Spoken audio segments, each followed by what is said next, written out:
औज़ुबिल्लाहिमिनश्शैतानिर्रजीम बिस्मिल्लाहिर्रहमानिर्रहीम। Nuclear physics में हम न्यूक्लियस के बारे में पढ़ते हैं। ठीक है, न्यूक्लियस में आपको पता है प्रोटॉन और न्यूट्रॉन्स होते हैं, इलेक्ट्रॉन न्यूक्लियस के बाहर होते हैं। ठीक है, न्यूक्लियर साइज अप्रॉक्सीमेटली 10⁻⁻15 मीटर होता है। एमसीक्यूज में आता है कि एटॉमिक साइज किसने for the first time Maihar किया था, तो बोहर ने। न्यूक्लियर साइज किसने मैयर किया था, रदरफोर्ड ने, which is approximately 10⁻⁻15 मीटर। ठीक है, इस चैप्टर में हम x को न्यूक्लियाइड कंसिडर करेंगे। a आपके पास है, this is a mass number, और z आपके पास है, this is atomic number. Atomic number the number of protons और इलेक्ट्रॉन, और मास नंबर a आपके पास होते हैं, this is equal to the number of proton plus number of neutron. इसको मास नंबर कहते हैं। ठीक है, अगर आप लोग a से z को माइनस कर लें तो ये आपके पास नंबर ऑफ न्यूट्रॉन्स आ जाएंगे। नंबर ऑफ न्यूट्रॉन्स, अगर एटॉमिक नंबर आपको गिवन हो, एटॉमिक मास गिवन हो, तो एटॉमिक मास से एटॉमिक नंबर माइनस करें, नंबर ऑफ न्यूट्रॉन्स आपके पास आ जाएंगे। ठीक है, न्यूट्रॉन आपके पास है N01 से हम रिप्रेजेंट करते हैं, इलेक्ट्रॉन E-10 से। ठीक है, ये आपके पास positron, this is positron. H11 ये H पॉजिटिव को, प्रोटॉन को रिप्रेजेंट करता है। अल्फा आपके पास जो है, this is equal to helium double positive, जिसको हम He24b कहते हैं, which is basically a helium nuclide. ये आपके पास हीलियम न्यूक्लियाइड है। ठीक है, ये आपके पास हीलियम न्यूक्लियाइड है। ठीक है, तो ये हम सिंबल्स इस्तेमाल करेंगे इन न्यूक्लियर फिजिक्स। बाकी मास ऑफ इलेक्ट्रॉन क्या है, मास ऑफ प्रोटॉन क्या है, मास ऑफ न्यूट्रॉन क्या है, ठीक है, वो चीज आप लोग देख सकते हैं। इसको आपने याद करना होगा। न्यूक्लियर फिजिक्स में ज्यादातर वैल्यूज इसको आपने याद करना होगा। ठीक है, आपके पास है मास स्पेक्ट्रोग्राफ। ठीक है, मास स्पेक्ट्रोग्राफ आपके पास है, this is a device used to separate isotopes, measure mass, ठीक है, of isotopes and also a ratio of isotopes। isotopes क्या होते हैं? isotopes आपके पास किसी भी एलिमेंट के वो एटम्स जिसके एटॉमिक नंबर तो सेम हो but mass number is different. क्यों? Because of number of neutrons. आप हाइड्रोजन के देखिए, उसके 3 आइसोटोप्स है, प्रोटियम, ड्यूट्रियम एंड ट्रीटियम। ठीक है, प्रोटियम में आपके पास 1 प्रोटॉन होते हैं, 0 न्यूट्रॉन। ड्यूट्रियम में 1 प्रोटॉन 1 न्यूट्रॉन होता है। ट्रीटियम में आपके पास 1 प्रोटॉन 2 न्यूट्रॉन होते हैं। ठीक है, तो ये आपके पास आइसोटोप ऑफ हाइड्रोजन कहलाते हैं। ठीक है, तो आइसोटोप एलिमेंट के वो एटम जिसके एटॉमिक नंबर आपके पास सेम हो but the mass number is different. तो मास स्पेक्ट्रोग्राफ ऐसा डिवाइस होता है, ठीक है, जो कि आइसोटोप को सेपरेट करता है, मासेस ऑफ आइसोटोप को मेजर करता है और रेशियो ऑफ आइसोटोप को मेजर करता है। ठीक है, वर्किंग प्रिंसिपल आपके पास जो है, वर्किंग प्रिंसिपल आपके पास जो है, the deflection of charge in magnetic field, magnetic field. ठीक है, हमने थर्ड चैप्टर में पढ़ा है कि कोई भी चार्ज पार्टिकल अगर मैग्नेटिक फील्ड में एंटर करवा ले, so that charge particle will experience a force. ठीक है, तो इसके वर्किंग प्रिंसिपल भी deflection of charge in a magnetic field आपके पास होता है। ठीक है, अब देखिए, ये आपके पास एक चेंबर होता है।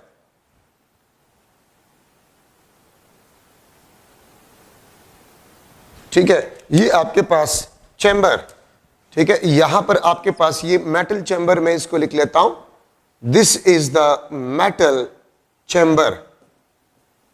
इसमें आपके पास मैग्नेटिक फील्ड होता है, इसमें आपके पास मैग्नेटिक फील्ड होता है which is into the page. ठीक है, और यहां पर आपके पास जो है एक फर्नेस लगा होता है।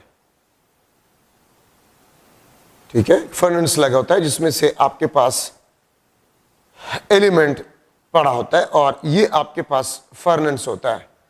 ठीक है, ये आपके पास कैथोड, एनोड, ये आपके पास anode positive and this is negative, ये आपके पास बैटरी होता है। ठीक है, फर्नेस आपके पास जो है, इट प्रोड्यूसेस आयंस, ये आयंस को प्रोड्यूस कर जाता है।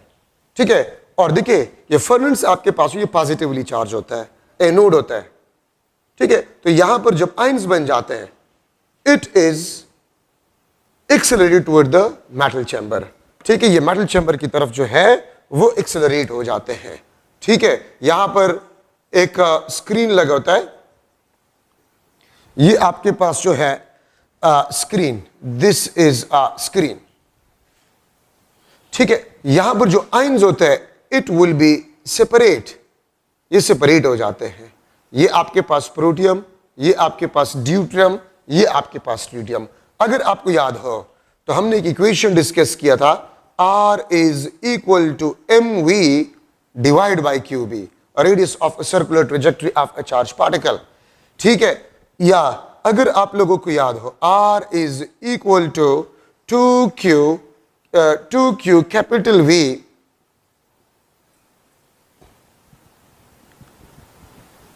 M आपके पास जो है this is equal to 2QV divide by B square into R square,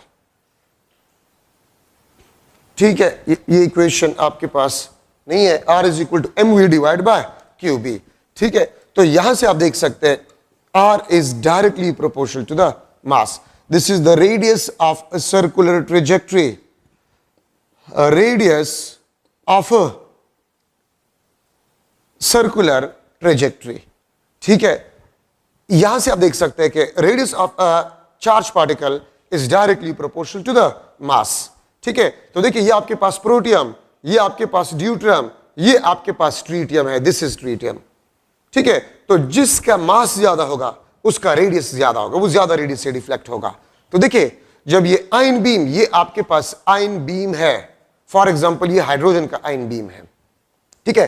तो हाइड्रोजन में 3 आइसोटोप्स होते हैं, प्रोटियम, ड्यूट्रियम एंड ट्रिटियम, ठीक है। ट्रिटियम का रेडियस सबसे ज्यादा होगा क्योंकि इसका मास ज्यादा है। तो याद रखिए जो हेवी आइसोटोप होते हैं वो ज्यादा रेडियस से डिफ्लेक्ट हो जाते हैं, और जो कम मास वाले होते हैं वो कम रेडियस से डिफ्लेक्ट हो जाते हैं। तो इस तरीके से डिफरेंट मासेस या डिफरेंट आइसोटोप्स होते हैं वो सेपरेट हो जाते हैं, डिफरेंट मासेस, ठीक है, वाले आइसोटोप्स जो है वो सेपरेट हो जाते हैं। ये स्क्रीन, ये फ्लोरेसेंट स्क्रीन है, और फ्लोरेसेंट स्क्रीन का मतलब ये होता है कि फ्लोरेसेंट स्क्रीन के साथ अगर कोई चार्ज या आयन टकराता है तो वो हमें लाइट देता है। तो यहां से आपके पास लाइट प्रोड्यूस होगा, और इस लाइट इंटेंसिटी से अंदाजा लगाया जाता है कि इन आइसोटोप में किस आइसोटोप का रेशो ज्यादा होगा। तो देखिए आपके पास जो है आइसोटोप को सेपरेट भी किया जाता है, ये क्रॉस आपके पास ये मैग्नेटिक फील्ड को रिप्रेजेंट किया जाता है, आइसोटोप्स को सेपरेट भी किया जाता है, और इसके मासेस को भी मेजर किया जा सकता है, ठीक है। और मासेस को किस तरह मालूम किया जाता है, अगर आपको याद हो, V is equal to under the root of 2QV divide by M। अगर इसको मैं यहां पर पुट करूं और फिर स्क्वायर निकाल लो तो M square 2Q capital V divide by M Q square into B square, ठीक है। तो ये आपके पास मास स्क्वायर के साथ कैंसल, Q स्क्वायर के साथ कैंसल, तो हमारे पास इक्वेशन आ जाएगा, हमारे पास इक्वेशन आ जाएगा R square is equal to 2mv divide by QB, 2mv divide by QB। यहां पर M, ये 2, ये कैपिटल V पोटेंशियल, Q और ये आपके पास B स्क्वायर, ठीक है। या मैं लिख सकता हूं M is equal to QB square R divide by 2V। तो देखिए ये आपके पास फार्मूला ये है जिससे आप मास ऑफ आइसोटोप को मालूम कर सकते हैं। चार्ज क्या है इस पे, मैग्नेटिक फील्ड स्ट्रेंथ क्या है, रेडियस क्या है, ठीक है, और कितना पोटेंशियल आपने प्रोवाइड किया इसको एक्सेलरेट करने के लिए। अगर इसमें आप पुट करें तो आप मासेस ऑफ आइसोटोप को मेजर कर सकते हैं, ठीक है। तो मास स्पेक्ट्रोग्राफ से हम आइसोटोप के मासेस को भी मालूम कर सकते हैं, इसको सेपरेट भी कर सकते हैं, और इसके रेशो को भी मालूम किया जा सकता है। ये वाली इक्वेशन सारे हमने इलेक्ट्रोमैग्नेटिज्म चैप्टर में कर चुके हैं। तो ये इक्वेशन अगर हम हाइड्रोजन बीम इस्तेमाल करें तो उस पर ई चार्ज होते हैं, मैग्नेटिक फील्ड स्ट्रेंथ हमने कितने इस्तेमाल किया है, रेडियस किसी आइसोटोप का कितना है, और कितना पोटेंशियल आपने प्रोवाइड किया है, पुट करें आपके पास मास आ जाएगा। तो मासेस को भी आप मेजर कर सकते हैं by using mass spectrograph. Mass spectrograph से आप मासेस ऑफ आइसोटोप्स को भी मेजर कर सकते हैं, ठीक है।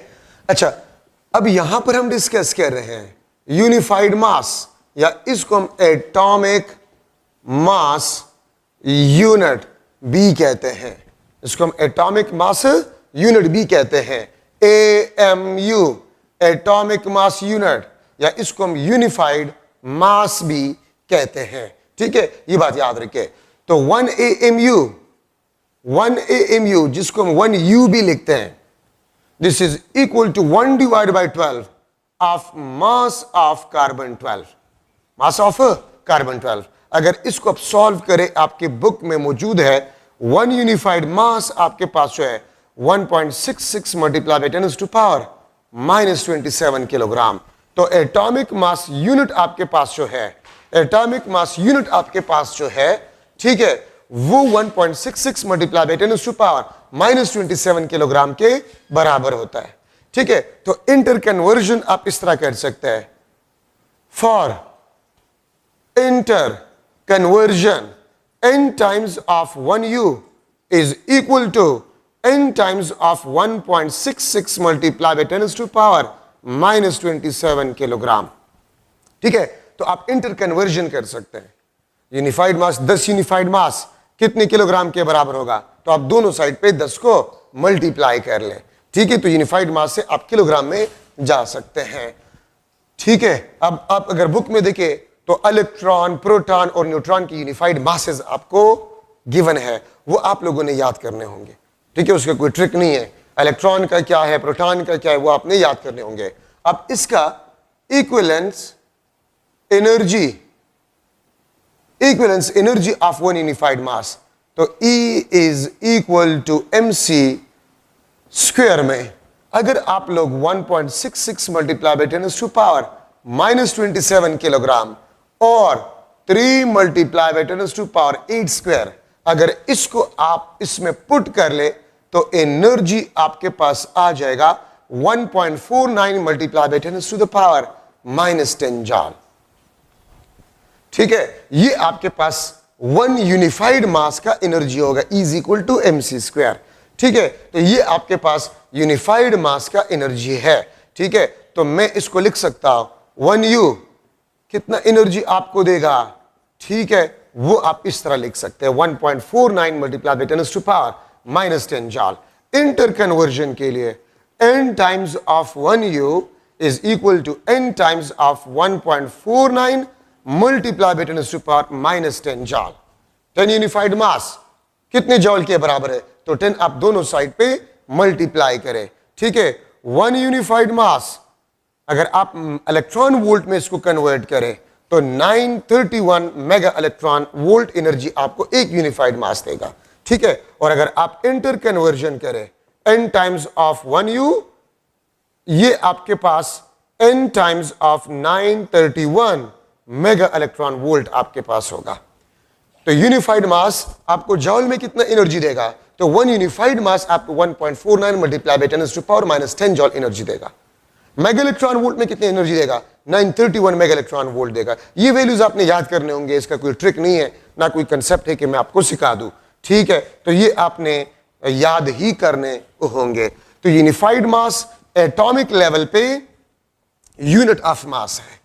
ठीक है, एटॉमिक लेवल पे एटम से स्मॉलर पार्टिकल्स के लिए ये यूनिट इस्तेमाल किया जाता है। ठीक है, मास डिफेक्ट आपके पास क्या होता है, mass defect delta M is equal to NP MP plus NN MN minus M। ये कैपिटल M आपके पास है, ये न्यूक्लियाइड का मास है। This is the mass of a nuclide. ये NP किस चीज को रिप्रेजेंट करता है, the number of proton. MP is the mass of proton, NN is the number of neutron, MN is the mass of a neutron. ठीक है, तो ये आपके पास फ्री न्यूक्लियॉन, याद रखिए प्रोटॉन और न्यूट्रॉन्स को हम न्यूक्लियॉन्स भी कहते हैं। प्रोटॉन्स और न्यूट्रॉन्स आपके पास है, उसको हम न्यूक्लियॉन्स भी कहते हैं। तो देखिए, मास डिफेक्ट आपको क्या कहता है, मास डिफेक्ट ये कहता है कि अगर आपके पास फ्री प्रोटॉन्स और न्यूट्रॉन्स हो तो वो हेवियर होंगे। ठीक है, ये आपके पास फ्री न्यूक्लियॉन्स है, फ्री न्यूक्लियॉन्स है। ठीक है, और ये आपके पास न्यूक्लियाइड मास है जो इन न्यूक्लियॉन से अगर बन जाए। ठीक है, तो याद रखिए ये आपको बता रहे कि NP-MP plus NN-MN this is greater then capital M। तो मतलब इसका ये है कि अगर न्यूक्लियॉन्स मींस प्रोटॉन और न्यूट्रॉन फ्री हो तो वो हेवियर होते हैं, ठीक है। अगर वो न्यूक्लियस बना ले तो न्यूक्लियस लाइटर होता है। न्यूक्लियस क्या होता है? लाइटर होता है। ये बेसिकली मास, इसका डिफरेंस आपके पास ये मास डिफेक्ट कहलाता है। मैं इसकी मिसाल आपको ये देता हूं कि लेट्स सपोज ये 3 मार्कर्स हैं, इसको मैं न्यूक्लियॉन्स कह देता हूं। इसका मास, इसका मास, इसका मास मैंने मालूम किया और फिर तीनों को मैंने ऐड किया तो मेरे पास इन तीनों का टोटल मास आ जाएगा। इन तीनों का टोटल मास आपके पास आ जाएगा। अगर अब इन तीनों मार्कर को मेल्ट करके मैं एक मार्कर बना लूं, ठीक है, तो उस एक मार्कर का मास इन तीनों मार्कर के सम से कम होगा। यही मास डिफेक्ट कहलाता है। तो अगर न्यूक्लियॉन्स आपके पास होते हैं, न्यूक्लियॉन्स फ्री होते हैं, वो हेवियर होते हैं। जब वो न्यूक्लियस बनाते हैं तो लाइटर होते हैं। तो फिर मास किधर चला गया है? इस डिफरेंस को मास डिफेक्ट कहते हैं, ठीक है। अब क्वेश्चन ये है कि ये मास किधर चला गया है? This mass is converted into energy और इस एनर्जी को हम कहते हैं binding energy. The minimum energy which can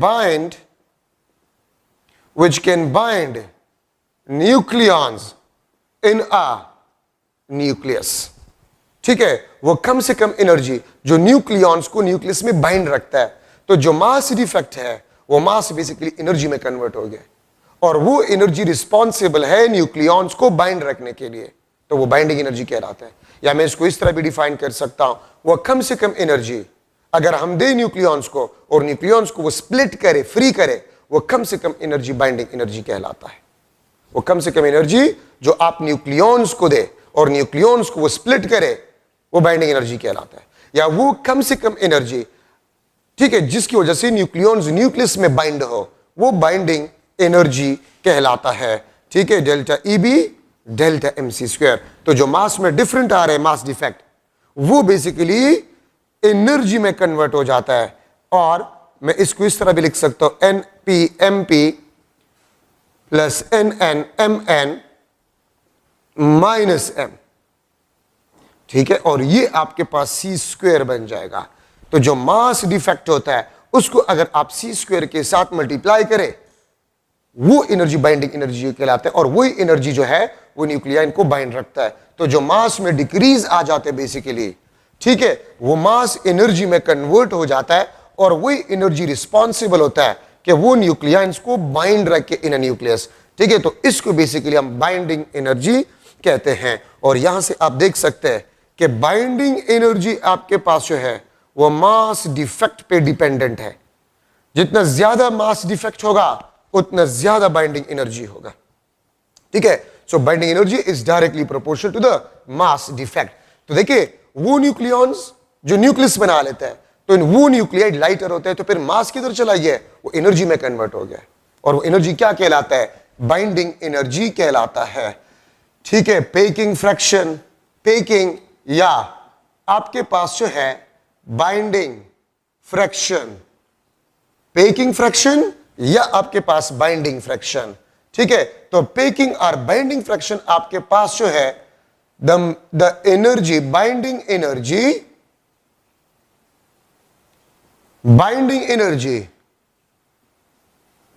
per nucleon, binding energy पर न्यूक्लियॉन, उसको हम पेकिंग या बाइंडिंग फ्रैक्शन कहते हैं, ठीक है। आप इसको देख सकते हैं, डेल्टा FB अगर आप टोटल बाइंडिंग एनर्जी को मास नंबर पे डिवाइड करें तो ये पेकिंग फ्रैक्शन कहलाता है, ठीक है। या इसको मैं इस तरह भी लिख सकता हूं, NP-MP plus NN-MN minus M into C² divide by A। ये आपके पास पेकिंग फ्रैक्शन या बाइंडिंग फ्रैक्शन कहलाता है। और इसकी मिसाल मैं आपको क्या दे सकता हूं? देखिए, इसकी मिसाल ये है कि अगर एक न्यूक्लियाइड है और उसमें से 10 न्यूक्लियॉन्स है, 10 न्यूक्लियॉन्स मींस प्रोटॉन और न्यूट्रॉन्स, और बाइंडिंग एनर्जी टोटल जो है वो 10 मेगा इलेक्ट्रॉन वोल्ट है, 10 मेगा इलेक्ट्रॉन वोल्ट है। तो 10 mega electron volt binding energy को 10 नंबर ऑफ न्यूक्लियॉन जो कि उसका मास नंबर है उस पर डिवाइड करो, तो 1 मेगा इलेक्ट्रॉन वोल्ट पर 1 न्यूक्लियॉन आपके पास पेकिंग फ्रैक्शन या बाइंडिंग फ्रैक्शन आ जाएगा। 10 में अगर 10 नंबर ऑफ न्यूक्लियॉन्स हो और 10 मेगा इलेक्ट्रॉन वोल्ट एनर्जी हो, तो 10 मेगा इलेक्ट्रॉन वोल्ट एनर्जी को मास नंबर पे डिवाइड करे तो पर न्यूक्लियॉन आपके पास बाइंडिंग एनर्जी आ जाएगा और उसको बेसिकली पेकिंग फ्रैक्शन या बाइंडिंग फ्रैक्शन कहलाता है। ठीक है, और यहां पर ये packing fraction delta F B जो है, this is directly proportional to the binding energy. This is directly proportional to the binding energy. Binding energy अगर ज्यादा है, ठीक है, तो आपके पास पेकिंग फ्रैक्शन ज्यादा होगा, लेकिन बाइंडिंग एनर्जी पर न्यूक्लियॉन मींस मास, मैं इस पे लिख लेता हूं। बाइंडिंग एनर्जी पर न्यूक्लियॉन अगर ज्यादा है तो पेकिंग फ्रैक्शन ज्यादा होगा। अगर बाइंडिंग एनर्जी पर न्यूक्लियॉन कम है तो पेकिंग फ्रैक्शन या बाइंडिंग फ्रैक्शन आपके पास कम होगा। और देखिए मैं लिख सकता हूं स्टेबिलिटी जो है, this is directly proportional to delta F B. Stability आपके पास जो है, this is directly proportional to the packing fraction. याद रखिए, पेकिंग फ्रैक्शन जितना ज्यादा होगा तो आपके पास स्टेबिलिटी उतना ही ज्यादा होगा, और पेकिंग फ्रैक्शन आपके पास जितना कम होगा, स्टेबिलिटी आपके पास उतना ही कम होगा। ठीक है, अब अगर मैं आपसे पूछूं कि मेरे पास दो न्यूक्लियाइड है, एक का per nucleon 1 mega electron volt binding energy है और एक का पर 1 nucleon 2 mega electron volt energy है, तो कौन सा स्टेबल होगा? 2 mega electron volt per nucleon आपके पास जो बाइंडिंग फ्रैक्शन है या पेकिंग फ्रैक्शन है वो ज्यादा स्टेबल होगा। तो stability of a nuclide is directly proportional to the packing fraction और बाइंडिंग फ्रैक्शन। ठीक है, याद रखे, ये भी अक्सर एमसीक्यूज में आते हैं। The most stable element, the most stable element in on surface of earth, on surface of earth is iron. Iron सबसे स्टेबल न्यूक्लियाइड है। ठीक है, और आयरन का जो पेकिंग फ्रैक्शन है डेल्टा एफ बी वो 7.7 mega electron volt per nucleon है। ठीक है, 7.7 mega electron volt per nucleon है। The mostly stable element on the surface of earth is iron, और कुरान में भी इसका जिक्र है। ठीक है, कुरान में जिक्र है, एक आयत है कि हमने लोहे को मजबूत भेजा जमीन पे ताकि ये इंसान के काम आए। और न्यूक्लियर फिजिक्स भी कहता है कि सबसे stable nuclear on the surface of अर्थ वो आयरन है। ठीक है, और उसका जो पेकिंग फ्रैक्शन है वो 7.7 मेगा इलेक्ट्रॉन वोल्ट है। 8.7 है कि 7.7, अब इसमें थोड़ा सा मैं कंफ्यूज हो गया हूं। ठीक है, लेकिन मेरे ख्याल में 7.7 ये आपके पास 8.7 मेगा इलेक्ट्रॉन वोल्ट एनर्जी है। इसको फिर भी मैं चेक कर लूंगा। ठीक है, 7.7 मेगा इलेक्ट्रॉन वोल्ट है कि 8.7 मेगा इलेक्ट्रॉन वोल्ट है पर न्यूक्लियन। ठीक है, तो ये सबसे स्टेबल एलिमेंट का आपके पास पेकिंग फ्रैक्शन है। तो मैं इसको थोड़ा सा कंफर्म कर लूंगा, मैं आपको भी कंफ्यूज नहीं करना चाहता। ये अब थोड़ा सा मैं इसमें कंफ्यूज हो गया हूं कि 7.7 है कि 8.7 mega electron volt per nucleon है। ठीक है, तो ये मैं देखकर फिर आपको बता दूंगा कि आयरन का जो पेकिंग फ्रैक्शन है वो आपके पास क्या है। ठीक है, वो आपके पास क्या है। हाँ, मुझे याद आया, 8.8 mega electron volt per nucleon है। ठीक है, 8.8 7.7 अल्फा की एनर्जी वो आगे आ जाएगा। 8.8 मेगा इलेक्ट्रॉन वोल्ट अप्रोक्सीमेटली, कामोबेश थोड़ा सा फर्क हो सकता है। ये आपके पास पेकिंग फ्रैक्शन या बाइंडिंग फ्रैक्शन है आयरन का। सो this is the most stable element on the surface of अर्थ, जो कि अक्सर एमसीक्यूज में आपके पास आता है। ठीक है, तो देखिए, जिस एलिमेंट का या जिस न्यूक्लियाइड का बाइंडिंग फ्रैक्शन या पेकिंग फ्रैक्शन ज्यादा हो उसका स्टेबिलिटी ज्यादा होगा। ठीक है, और जिसका पेकिंग फ्रैक्शन या बाइंडिंग फ्रैक्शन कम हो उसका स्टेबिलिटी क्या होगा? कम होगा। तो ये बात आप लोग याद रखें। अच्छा, अब यहां पर हम जा रहे हैं नेचुरल रेडियो एक्टिविटी, जो कि इंपॉर्टेंट है एमसीक्यूज के लिहाज से। नेचुरल रेडियो, इससे पहले जितने भी डिस्कशन था वो आपको याद करना पड़ेगा। नेचुरल रेडियो एक्टिविटी आपके पास क्या है? वो न्यूक्लियाइड जिसका एटॉमिक नंबर 82 से ज्यादा हो। ठीक है, nuclides whose atomic number is greater than 82 split into lighter nucleides into lighter nucleides with the emission of three types of radiations, with the emission of three types of radiations, ठीक है, alpha, beta and gamma. तो इसको basically हम natural radio activity कहते हैं। वो phenomena कि जिसमें एक हेवी न्यूक्लियाइड जिसका एटॉमिक नंबर 82 से ज्यादा हो, स्पॉन्टेनियसली स्प्लिट हो जाए into three types of radiations, alpha, beta and gamma. ठीक है, तो इसको हम नेचुरल रेडियो एक्टिविटी कहते हैं और मटेरियल को हम रेडियो एक्टिव मटेरियल कहेंगे। ठीक है, रेडिएशंस को हम न्यूक्लियर रेडिएशन कहेंगे। ठीक है, तो अब हम एक एक डीके को लेते हैं। अल्फा डीके, अल्फा डीके और अल्फा डीके में याद रखिए, अल्फा आपके पास हीलियम न्यूक्लियाइड होता है। अल्फा आपके पास क्या होता है? हीलियम न्यूक्लियाइड होता है। ठीक है, इस पे आपके पास डबल पॉजिटिव चार्ज होता है। ठीक है, और He2 दो आपके पास नंबर ऑफ प्रोटॉन्स होते हैं और दो आपके पास नंबर ऑफ न्यूट्रॉन्स होते हैं। तो मास number is 4, atomic number is 2। ठीक है, तो ये आपके पास हीलियम न्यूक्लियाइड है। अच्छा, अगर मैं लो दिस इज XAZ, XAZ, तो इसका मास अगर अल्फा डीके हो जाए, He2 ये alpha decay plus Q, Q energy है। ठीक है, तो मास नंबर डिक्रीज बाय 4 और एटॉमिक नंबर आपके पास है डिक्रीज बाय 2। ठीक है, अल्फा डीके के बाद मास नंबर आपके पास बाय 4 डिक्रीज हो जाता है और एटॉमिक नंबर बाय 2 डिक्रीज हो जाता है। तो मास नंबर भी चेंज हो जाता है और एटॉमिक नंबर भी चेंज हो जाता है। यूरेनियम 238, 92, ठीक है, ये थोरियम में कन्वर्ट हो जाता है 234, 90 प्लस He24 प्लस Q। अब इसका He24 हमने क्यों लिख लिया है? दो नंबर ऑफ प्रोटॉन्स और दो नंबर ऑफ न्यूट्रॉन्स है, तो मास नंबर अगर कोई इलेक्ट्रॉन भी ना हो फिर भी आपके पास एटॉमिक नंबर 2 और मास नंबर 4 होगा। तो यूरेनियम आपके पास है वो थोरियम में कन्वर्ट हो गया with the emission of alpha radiation. ये क्यों किस चीज को रिप्रेजेंट करता है? ये एनर्जी को रिप्रेजेंट करता है। तो अगर अल्फा डीके हो जाए तो mass number will be decrease by 4 and atomic number will be decrease by 2।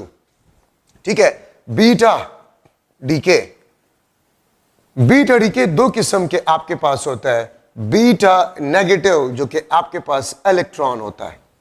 ठीक है, नेगेटिव बीटा, बीटा डीके में मैं जनरली लिख लूंगा। ठीक है, ए जो कि मास नंबर है, no change, mass number change नहीं होगा और एटॉमिक नंबर आपके पास जो है इट विल चेंज बाय 1। ठीक है, बीटा डीके में मास नंबर जो है वो चेंज नहीं होता बीटा डीके में, लेकिन एटॉमिक नंबर बाय 1 चेंज हो जाता है। अल्फा में मास नंबर भी चेंज होता है और एटॉमिक नंबर भी चेंज होता है। मास नंबर बाय 4 चेंज, ठीक है, मींस डिक्रीज, और एटॉमिक नंबर डिक्रीज बाय 2।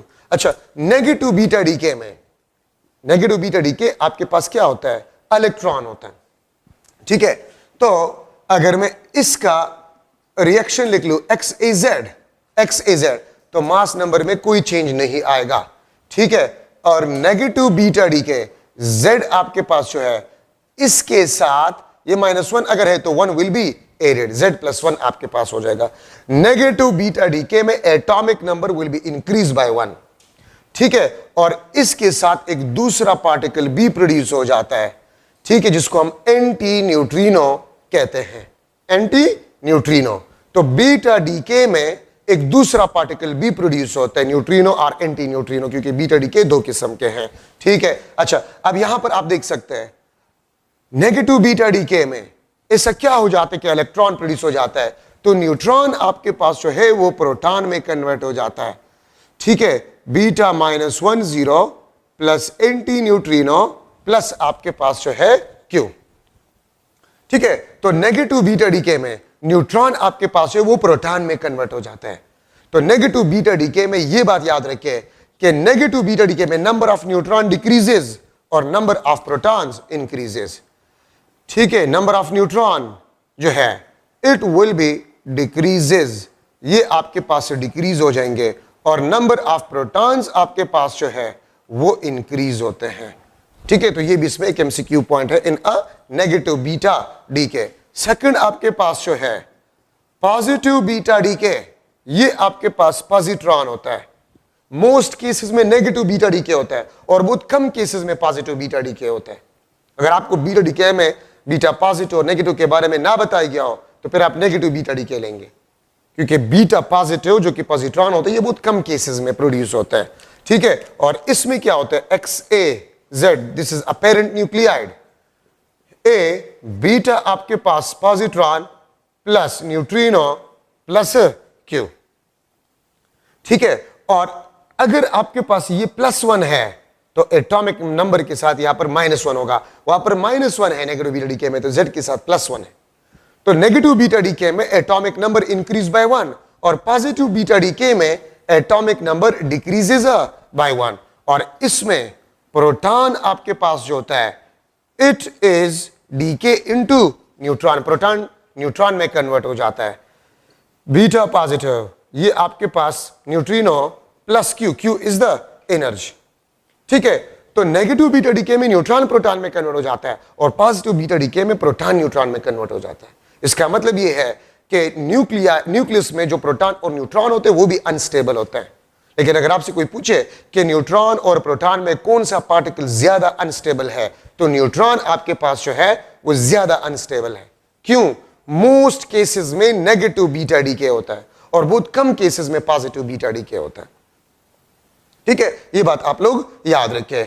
तो ये आपके पास बीटा डीके, इसमें क्या होता है, पॉजिटिव बीटा डीके में the number of proton decreases and the number of neutron increases. ये इंपॉर्टेंट पॉइंट है इसमें। पॉजिटिव बीटा डीके में the number of proton decreases, क्योंकि प्रोटॉन न्यूट्रॉन में कन्वर्ट हो जाता है, and the number of neutron increases. तो अगर प्रोटॉन डिक्रीज होते हैं तो एटॉमिक नंबर डिक्रीज बाय 1, उसमें नंबर ऑफ प्रोटॉन इंक्रीज, तो वहां पर देखिए एटॉमिक नंबर इंक्रीज बाय 1। ठीक है, और ये आपके पास beta decay the mass number is same 1 1, वहां पर भी देखिए 1 1, बट एटॉमिक नंबर आपके पास चेंज होता है। ठीक है, तो ये आपके पास जो है बीटा डीके, बीटा डीके में ज्यादातर केसेस में नेगेटिव बीटा डीके होता है और बहुत कम केसेस में पॉजिटिव बीटा डीके होता है। तो अगर आपको ना बताया गया हो कि बीटा डीके कौन सा, बीटा डीके में बीटा कौन सा है, तो आप बीटा पॉजिटिव को लेंगे। ठीक है, अच्छा, अब आपके पास है गेमा डीके। गेमा डीके, गेमा आपके पास जो है ये इलेक्ट्रोमैग्नेटिक रेडिएशंस है या लाइट है। ठीक है, गेमा आपके पास इलेक्ट्रोमैग्नेटिक रेडिएशन है। अगर आपके पास न्यूक्लियाइड एक्साइटेड स्टेट में हो, if the nuclide is in a excited state, इसको हम न्यूक्लियर एक्साइटेड न्यूक्लियस कहते हैं, इसको हम एक्साइटेड न्यूक्लियस कहते हैं। तो it will be decay into gamma raise.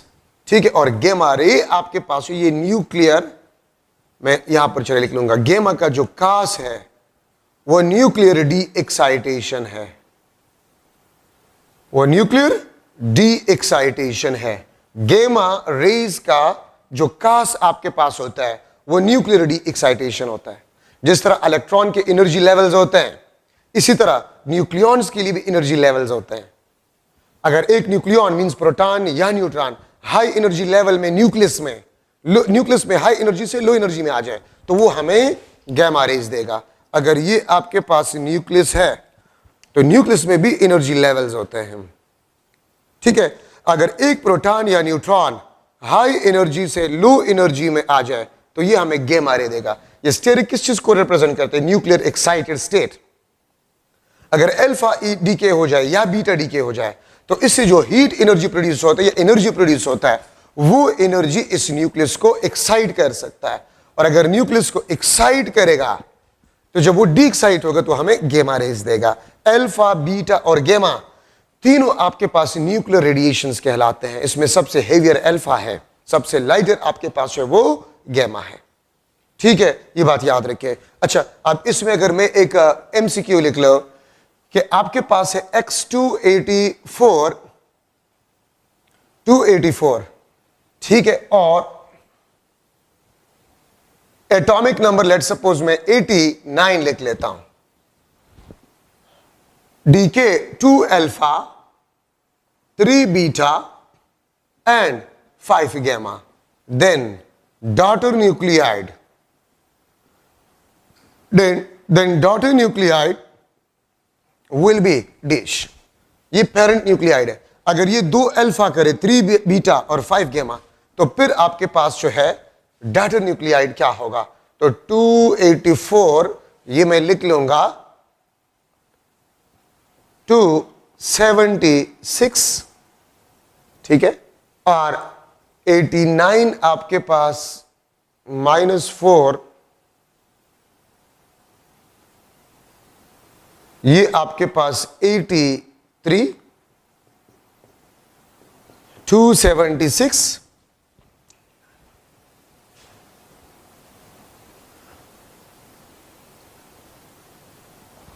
ये आपके पास 88, x 276 87, और ये 276 86 आपके पास बन जाएगा. तो डॉटर न्यूक्लियाइड आपके पास क्या बनेगा? ठीक है, तो देखिए कितने आपके पास अल्फा है? 2 अल्फा है. 2He24, 2 4 जा, ये A, 2 2 जा 4. तो देखिए 284 से आप 8 माइनस करें और 89 से आप 4 माइनस करें, लेकिन 3 बीटा भी है, तो मास नंबर में बीटा की वजह से कोई चेंज नहीं आता. 89 -4, 3 बीटा भी है तो +3. अगर आपको ना बताया गया हो कि बीटा पॉजिटिव है कि नेगेटिव है, तो फिर आप इसको नेगेटिव ही कंसीडर करेंगे. तो 89 -4, ठीक है, +3, तो -4 + 3 -1, तो आपके पास 88. This is the answer. ठीक है, 2 अल्फा, तो 2 अल्फा, 2 4 जा 8, 284 -8, 2 2 जा 4, तो 89 -4, और 3 बीटा, तो मास में कोई चेंज आपके पास नहीं आएगा. मैं अगर यहां पर लिख लूं +0, क्योंकि बीटा डीके की वजह से कोई चेंज नहीं आता. तो 89 -4 + 3, तो ये आपको देगा 88. तो ये आपके पास डॉटर न्यूक्लियाइड होगा. तो इस किस्म के एमसीक्यूज मुख्तलिफ बुक्स में मौजूद है कि अगर 2 अल्फा डीके हो जाए तो फिर डॉटर न्यूक्लियाइड क्या होगा, 3 हो जाए तो क्या होगा. ठीक है, तो इस तरीके से आप करेंगे. अगर मैं कह दूं सिर्फ 2 अल्फा है, सिर्फ 2 अल्फा, तो फिर 2 अल्फा, 2 4 जा 8, 284 से 8 माइनस करें, 2 2 जा 4, 89 से 4 माइनस करें, आपके पास वो आंसर हो. ठीक है, अगर सिर्फ 3 बीटा हो तो फिर 89 के साथ 3 को ऐड करो. नेगेटिव बीटा डी के है तो 89 के साथ 3 ऐड करो, मास नंबर में कोई चेंज नहीं. अगर 3 बीटा पॉजिटिव हो तो फिर 89 से 3 माइनस करो, और गेमा डीके की वजह से ना मास नंबर में चेंज आएगा ना एटॉमिक नंबर में चेंज आएगा. अब अगर आपसे कोई ये पूछे कि अल्फा, बीटा और गेमा डीके में कौन कौन सा डीके होगा, तो ये कोई नहीं बता सकता. अल्फा भी सिर्फ हो सकता है, बीटा भी सिर्फ हो सकता है, गेमा भी सिर्फ हो सकता है, तीनों साथ में भी हो सकते हैं, कोई 2 भी हो सकता है. ये रैंडम प्रोसेस होता है, ये फिक्स नहीं होता. तो कोई आपको नहीं बता सकता कि कौन सा डीके एक रेडियोएक्टिव न्यूक्लियाइड करेगा. ठीक है, तो ये आपके पास 3 किस्म के रेडिएशंस है, अल्फा, बीटा एंड गैमा. ठीक है, और अल्फा, बीटा, गेमा डीके जो हेवी न्यूक्लियाइड होता है उसको लाइटर न्यूक्लियाइड में कन्वर्ट कर जाता है. ठीक है, और हेवी अनस्टेबल होता है, लाइटर उसके मुकाबले में थोड़ा सा स्टेबल होता है. ठीक है, अल्फा सबसे हेवी न्यूक्लियाइड है. अब यहां पर मैं ले रहा हूं interaction of radiations with matters, interaction of radiations with matter. ठीक है, अल्फा का साइज सबसे ज्यादा है. तो देखिए, एक तो होते पेनिट्रेशन पावर या रेंज. पेनिट्रेशन पावर और रेंज होते, वो क्या होता है? एक रेडिएशन किसी टारगेट में पेनिट्रेट होता है तो कितने डिस्टेंस तक वो उसमें पेनिट्रेट होने के बाद रेस्ट में आ जाता है. तो जितना डिस्टेंस वो टारगेट में ट्रेवल कर जाता है बिफोर कमिंग टू रेस्ट, वो रेंज ऑफ रेडिएशन कहलाता है, और पावर पेनिट्रेशन पावर कहलाता है. मैं फिर रिपीट कर रहा हूं, रेंज का मतलब क्या होता है? रेडिएशन पेनिट्रेट हुआ इनटू अ टारगेट, तो जब रेस्ट में आ जाते उससे पहले उसने जो डिस्टेंस टारगेट में ट्रेवल किया वो पेनिट्रेशन या रेंज पावर कहलाता है. पेनिट्रेशन पावर और रेंज ऑफ रेडिएशंस कितनी चीजों पे डिपेंड करते हैं? बुक को रीड आउट कर, उसमें लिखा हुआ है density of target, energy of radiation, size of radiation, ठीक है, वगैरह आपके बुक में बाकायदा लिखा गया. तो उसको आप अंडरलाइन करें कि पेनिट्रेशन पावर या रेंज ऑफ रेडिएशन किन किन चीजों पे डिपेंड करता है? Density of target, size of radiation, energy, ठीक है, इस पे आपके पास जो है पेनिट्रेशन पावर डिपेंड करता है। आयनाइजेशन पावर क्या होता है? आयनाइजेशन पावर, रेडिएशंस को जब हम इंसिडेंट करते हैं एटम्स पे, ठीक है, तो वो इलेक्ट्रॉन्स को एटम से निकाल लेते हैं, आयनाइज कर जाता है। तो रेडिएशंस के, कुछ रेडिएशंस की आयनाइजेशन पावर ज्यादा है, कुछ की आयनाइजेशन पावर क्या है? कम है। तो मैं लिख सकता हूं पेनिट्रेशन पावर, ये आपके आसानी के लिए, penetration power is inversely proportional to the size of radiation if the energy of radiation is kept constant. तो अल्फा, बीटा और गेमा में अगर अल्फा, बीटा और गेमा की एनर्जी सेम हो तो पेनिट्रेशन पावर किसके ज्यादा होगा? गेमा का ज्यादा होगा, ठीक है, if the energy is kept constant. Penetration power या range directly proportional to the energy of radiation if the size is kept constant, ठीक है। आयनाइजेशन पावर, आयनाइजेशन पावर आपके पास जो है, this is directly proportional to the size if energy is kept constant, ठीक है। क्यों? अगर साइज ज्यादा है, वो ज्यादा एटम्स के साथ कोलिजन करेगा, ज्यादा एटम्स के साथ कोलिजन करेगा तो ज्यादा एटम्स के इलेक्ट्रॉन्स को अपने साथ निकालेगा, तो आयनाइजेशन पावर ज्यादा होगा। Ionisation power is also directly proportional to the energy if the size is kept constant. तो देखिए अल्फा, बीटा और गामा की एनर्जी अगर सेम हो तो पेनिट्रेशन पावर किसका ज्यादा होगा? गामा का, ठीक है। और अगर अल्फा, बीटा, गामा और न्यूट्रॉन हो तो न्यूट्रॉन का, अगर इन चारों की एनर्जी सेम हो तो फिर न्यूट्रॉन का पेनिट्रेशन पावर गामा से भी ज्यादा होता है। न्यूट्रॉन का पेनिट्रेशन पावर गामा से भी ज्यादा होता है अगर न्यूट्रॉन और जो गामा रेज है उनकी एनर्जी सेम हो, ठीक है। क्यों? Because neutron is neutral. तो जब न्यूट्रॉन पेनिट्रेट होते हैं टारगेट में तो ना तो न्यूक्लियर फील्ड उसको रेजिस्ट करता है, रेजिस्ट कर सकता है, ना इलेक्ट्रॉन का फील्ड उसको रेजिस्ट कर सकते, बिकॉज न्यूट्रॉन इज न्यूट्रल। लेकिन गामा रे इलेक्ट्रोमैग्नेटिक लाइट है, उसमें इलेक्ट्रिक और मैग्नेटिक फील्ड होता है, तो न्यूक्लियर फील्ड या इलेक्ट्रॉन की फील्ड इसको रेजिस्ट कर सकते हैं लेकिन न्यूट्रॉन को रेजिस्ट नहीं कर सकता। तो न्यूट्रॉन का पेनिट्रेशन पावर गामा रे से भी ज्यादा है, ठीक है। अच्छा, अल्फा, बीटा और गामा में आयनाइजेशन पावर किसका ज्यादा होगा? अल्फा का, क्योंकि अल्फा का साइज ज्यादा है, ठीक है। याद रखे अल्फा का जो है has dense and straight path in target, ठीक है। अल्फा का पाथ जो होता है वो स्ट्रेट होता है और डेंस होता है। बीटा आपके पास जो होता है उसका जिग जैग पाथ होता है, ठीक है। और गामा आपके पास जो होता है no specific track, no specific track in a target, इसके कोई स्पेसिफिक ट्रैक्स आपके पास नहीं होता है। Alpha if has maximum energy that is 7.7 mega electron volt can travel 7 centimeter in air। याद रखिए पहली बात यह है कि अल्फा का मैक्सिमम एनर्जी ऑब्जर्व क्या है, तो याद रखिए maximum observe of alpha is 7.7 mega electron volt up to now. Iron का packing fraction 8.8 mega electron volt per nucleon है, और 7.7 जो मैंने लिखा तो वो बेसिकली एनर्जी था अल्फा का, तो इसलिए मैं वहां पर थोड़ा सा कंफ्यूज हुआ, ठीक है। तो 7.7 mega electron volt.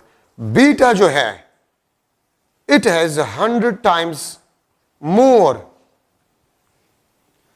Penetration power than alpha. Beta का पेनिट्रेशन पावर अल्फा से 100 टाइम्स ज्यादा है। तो अगर अल्फा का एनर्जी 7.7 मेगा इलेक्ट्रॉन वोल्ट हो और बीटा के एनर्जी भी 7.7 मेगा इलेक्ट्रॉन वोल्ट हो तो फिर 700 सेंटीमीटर इन एयर ये ट्रेवल कर सकते, उसके बाद ये रेस्ट में आ जाएगा। गामा आपके पास जो है वो 100 times more penetration power than beta. Gamma का पेनिट्रेशन पावर 100 टाइम्स बीटा के मुकाबले में ज्यादा है, ठीक है। तो these are some important points in the interaction of radiation with matter. और देखिए मॉडर्न फिजिक्स में मैंने आपको कहा था, ठीक है, गामा रेज का इंटरेक्शन, गामा रेज का इंटरेक्शन, अगर आपके पास गामा रे का एनर्जी 0.5 मेगा इलेक्ट्रॉन वोल्ट से कम हो तो photo electric effect will occur most probably.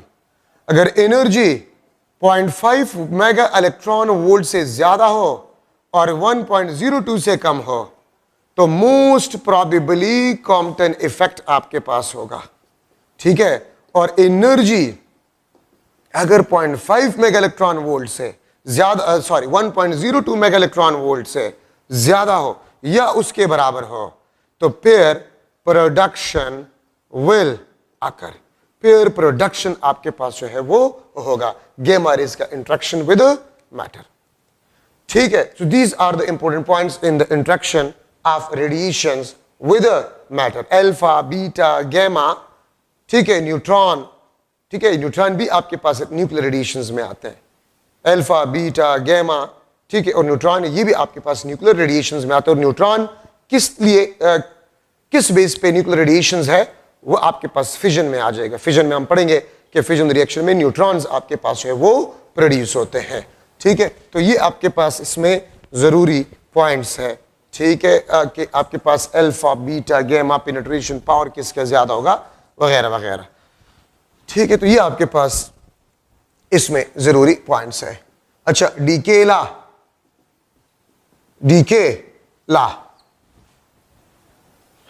ला आपके पास क्या है? Delta N divide by delta T is directly proportional to N naught. ये आपके पास जो है this is the decay rate. ठीक है, या ये आपके पास डिसइंटीग्रेशन रेट है, ये आपके पास डिसइंटीग्रेशन रेट है। एंड नॉट आपके पास क्या है? The number of nuclides before decay. ठीक है, the number of nuclides before decay. ये माइनस साइन किस चीज को शो करता है? Decreasing number of nuclides, decreasing number of nuclides. तो इसका मतलब यह है कि डीके रेट आपके पास जो है, डीके रेट या डिसइंटीग्रेशन रेट, वो सिर्फ और सिर्फ number of nuclides before decay पे डिपेंड करते हैं, बाकी किसी चीज पे डिपेंड नहीं करता। ठीक है, ये आपके पास जो है ये दोनों इट ओनली, ये इसमें जरूरी एमसीक्यूज पॉइंट है, it only depends upon nuclides before decay. ठीक है, बिफोर डीके। और ये दोनों याद रखे, दिस इज इंडिपेंडेंट। ये भी इसमें एक जरूरी कंसेप्ट है, this is independent of environmental condition. ये environmental conditions for example temperature, moisture etcetera, ये इससे आपके पास इंडिपेंडेंट है। डिसइंटीग्रेशन रेट और डीके रेट आपके पास जो है this only depends upon the number of nuclides before decay. Temperature change होने से, मॉइस्चर चेंज होने से, मतलब एनवायरमेंटल कंडीशन में चेंज आने से डीके रेट पे कुछ भी फर्क नहीं पड़ेगा, वो सिर्फ number of nuclides before decay पे डिपेंड करता है। और मैं स्टूडेंट्स को सिंपल तरीके से इस तरीके से समझाता हूं कि देखिए डेथ रेशो जो है, डेथ रेशो वो पॉपुलेशन पे डिपेंड करता है।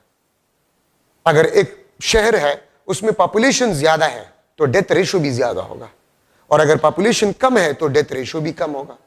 इसी तरह डीके रेट आपके पास जो है, डिसइंटीग्रेशन रेट, अगर मैं इसको कह दूं this is the death ratio और ये पॉपुलेशन, तो डेथ रेशो पॉपुलेशन पे डिपेंड करेगा, बाकी किसी चीज पे नहीं। एक जगह पर धमाका हो जाए, ज्यादा लोग थे तो ज्यादा लोग मर जाते और जख्मी हो जाते, और अगर एक जगह में धमाका हो जाता और कम लोग हैं तो कम लोग मर जाएंगे और कम जख्मी हो जाएंगे।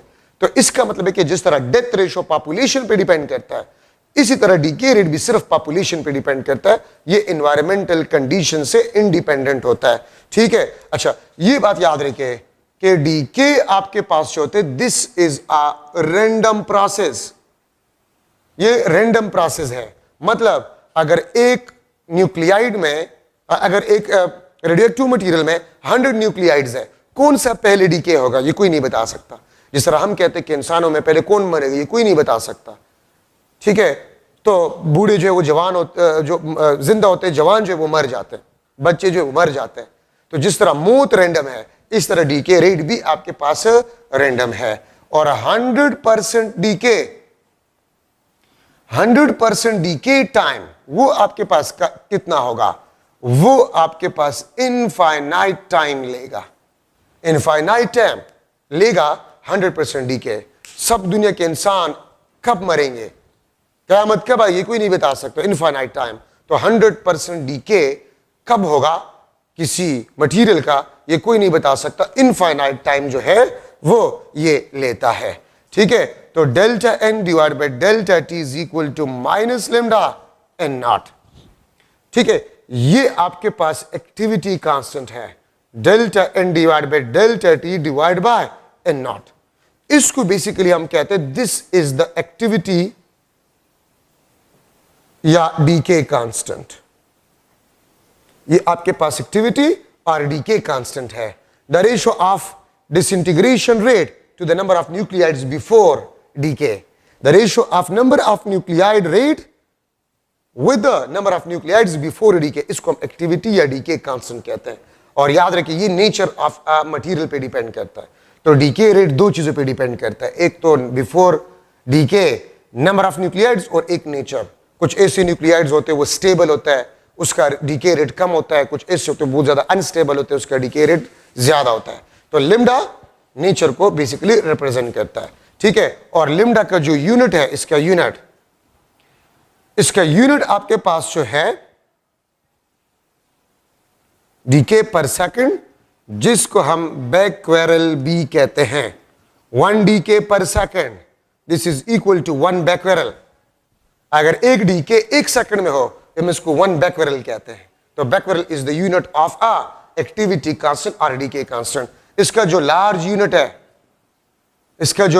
यूनिट है वो क्यूरी है, and 1 curie is equal to 3.70 multiply by 10 to power 10 becquerel. ये आपने याद करने होंगे। 1 बैक्वेरल 1 डीके पर सेकंड, जो कि एक्टिविटी या डीके कांस्टेंट का यूनिट है, और 1 curie which is equal to 3.70 multiply by 10 to power 10 becquerel.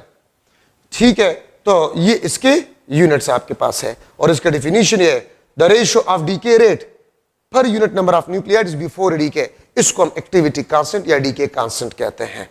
ठीक है, और अगर इसको हम सॉल्व करें बाय इंटीग्रेशन मेथड तो हमारे पास ये इक्वेशन आ जाता है n is equal to n naught e minus lambda T. ये आपके पास जो है इंस्टेंटेनियस न्यूक्लियाइड्स आर, इसको हम रिमेनिंग न्यूक्लियाइड्स बी कहते हैं। इसको हम रिमेनिंग न्यूक्लियाइड्स बी कहते हैं। ठीक है, ये आपके पास टी जो है ये इंस्टेंटेनियस टाइम, ये exponential constant, lambda activity constant and not the number of nuclide before decay. तो इसका मतलब ये है कि ये ई एक्सपोनेंशियल नेगेटिव का मतलब है कि exponentially decreasing, the number of nuclides is exponentially decreasing. ठीक है, न्यूक्लियाइड्स एक्सपोनेंशियली डिक्रीजिंग। अगर आप इस इक्वेशन को देखें ई नेगेटिव और एक्सपोनेंशियली डिक्रीजिंग का मतलब आपके पास ये होता है, ये अगर ये नंबर ऑफ न्यूक्लियाइड और ये टाइम, तो इस तरह अगर ग्राफ हो इसको हम एक्सपोनेंशियली डिक्रीजिंग कहते हैं। ठीक है, और ये आपके पास ई का पावर जब नेगेटिव होता है। ठीक है, तो ये आपके पास डीके लॉ में जरूरी पॉइंट्स हो गए। हर बुक में देखिए तो यही पॉइंट्स जो मैंने आपको बता दिए, इससे एमसीक्यूज होते हैं। Half life of a radioactive material is the time duration during which half of radioactive nuclides decay या 50% radioactive nuclides decay। For example एक एलिमेंट में 100 न्यूक्लियाइड्स है और वो टाइम जिसमें 50 न्यूक्लियाइड्स डिके हो जाए और 50 रिमेनिंग हो, वो टाइम ड्यूरेशन आपके पास जो है half life of radio active material कहलाता है। ठीक है, आपके पास हाफ लाइफ जो है natural log of 2 divide by lambda. ठीक है, या इसको मैं इस तरह भी लिख सकता हूं 0.69 divide by lambda. This is basically the equation of half life of radio active material. ठीक है, natural log of 2 divide by lambda, where lambda is the activity constant. ठीक है, और एक्टिविटी कांस्टेंट आपको पता है disintegration rate per unit number of nuclides before decay. ये half life आपको बता रहा है कि this is inversely proportional to the activity constant. अगर एक्टिविटी कांस्टेंट ज्यादा हो तो हाफ लाइफ कम होगा। क्या मतलब है? मेरे पास अगर दो न्यूक्लियाइड्स है, दो किस्म के न्यूक्लियाइड्स हैं, ए और बी। ए न्यूक्लियाइड्स के 100 न्यूक्लियाइड्स में से 50 न्यूक्लियाइड्स एक दिन में डिसइंटीग्रेट हो जाते हैं, और जो बी न्यूक्लियाइड्स है उसके 100 में से 50 न्यूक्लियाइड्स एक सेकंड में डिसइंटीग्रेट हो जाते हैं, एक सेकंड में। तो देखिए, एक सेकंड में 50 न्यूक्लियाइड डीके 100 में से, और दूसरा एक दिन में, तो 1 सेकंड टाइम कम है। ठीक है, 1 सेकंड टाइम कम है, लेकिन एक्टिविटी कांस्टेंट लिम्डा ज्यादा है। ठीक है, 50 इन 1 सेकंड, तो एक्टिविटी कांस्टेंट इज लार्ज। ठीक है, एक्टिविटी कांस्टेंट आपके पास जो है वो लार्ज है। ठीक है, तो हाफ लाइफ आपके पास क्या होगा? कम होगा। तो बी न्यूक्लियाइड 1 सेकंड में 50% डीके, ठीक है, और दूसरा एक दिन में 50% डीके, तो उसका लिम्डा कम है, हाफ लाइफ ज्यादा होगा, ज्यादा टाइम लेगा 50% डीके में, एक दिन लेगा, और ये एक सेकंड लेगा बी वाला। So this is inversely proportional to the activity constant. ठीक है, अच्छा, तो अगर एक्टिविटी कांस्टेंट ज्यादा है, हाफ लाइफ कम होगा, एक्टिविटी कांस्टेंट कम है, हाफ लाइफ ज्यादा होगा। ठीक है, ये बात याद रखिए। एमसीक्यू में मैं इस तरह भी लिख सकता हूं, the product of half life and the activity constant is equal to 0.69। ठीक है, और इसको मैं इस तरह भी लिख सकता हूं, the product of half life of radio active material, ठीक है, and activity constant is equal to natural log of 2, natural log of 2। तो ये भी आपके पास एमसीक्यू में आ सकता है, the product of half life and activity constant of radio active material is equal to this, तो 0.69 या नेचुरल लॉग ऑफ 2। यहां पर मैं कुछ फॉर्मूले आपको लिखवा रहा हूं। ठीक है, n is equal to n naught divide by 2 की पावर h। ठीक है, ये आपके पास रिमेनिंग न्यूक्लियाइड्स को रिप्रेजेंट करते हैं, ये रिमेनिंग न्यूक्लियाइड्स को रिप्रेजेंट करते हैं। ठीक है, ये h आपके पास जो है, h ये नंबर ऑफ हाफ लाइफ्स को रिप्रेजेंट कर रहे हैं, ये नंबर ऑफ हाफ लाइफ्स को रिप्रेजेंट कर रहे हैं। और ए नॉट आपके पास जो है, the number of nuclides before decay, the number of nuclides before decay. ठीक है, तो ये number of nuclides before decay को रिप्रेजेंट करता है। ठीक है, ये आपके पास नंबर ऑफ हाफ लाइफ, और ये रिमेनिंग न्यूक्लियाइड्स या इंस्टेंटेनियस न्यूक्लियाइड्स है आपके पास। मैं अगर लू T इंटू एच T 1/2, ये आपके पास टोटल टाइम, ये आपके पास नंबर ऑफ हाफ लाइफ्स को रिप्रेजेंट करेगा। तो देखिए, अगर नंबर ऑफ हाफ लाइफ्स को आप हाफ लाइफ के साथ मल्टीप्लाई करें तो आपके पास टोटल टाइम आएगा। ठीक है, कि टोटल टाइम उसने क्या लिया होगा, तो वो आपके पास कैपिटल T आपके पास होगा। ठीक है, अब ये फार्मूले देखिए, मैं एक टेबल बना रहा हूं, तो फिर इस फार्मूले को आप आसानी से समझ सकते हैं कि हम कहां पर इसको इस्तेमाल करेंगे। ठीक है, जो टेबल में बना रहा हूं ये बहुत जरूरी है, और अगर इस टेबल की आपको समझ आ जाए तो इंशाल्लाह किसी भी किस्म के एमसीक्यूज में हाफ लाइफ से रिलेटेड आपको कोई भी प्रॉब्लम नहीं होगा। ठीक है, यहां पर मैं लिख रहा हूं टाइम। ठीक है, ये मैं टाइम लिख रहा हूं, ये मैं लिख रहा हूं यहां पर रिमेनिंग न्यूक्लियाइड्स। ठीक है, या फ्रैक्शन, या फ्रैक्शन, रिमेनिंग फ्रैक्शन या रिमेनिंग न्यूक्लियाइड, और ये आपके पास जो है डीके न्यूक्लियाइड्स को रिप्रेजेंट करेगा। ठीक है, और डीके फ्रैक्शन को रिप्रेजेंट करेगा। परसेंटेज रिमेनिंग, परसेंटेज रिमेनिंग, और ये आपके पास जो है परसेंटेज डीके, परसेंटेज डीके को ये रिप्रेजेंट करेगा। ठीक है, अच्छा, अब यहां पर मैं लिख रहा हूं टोटल टाइम।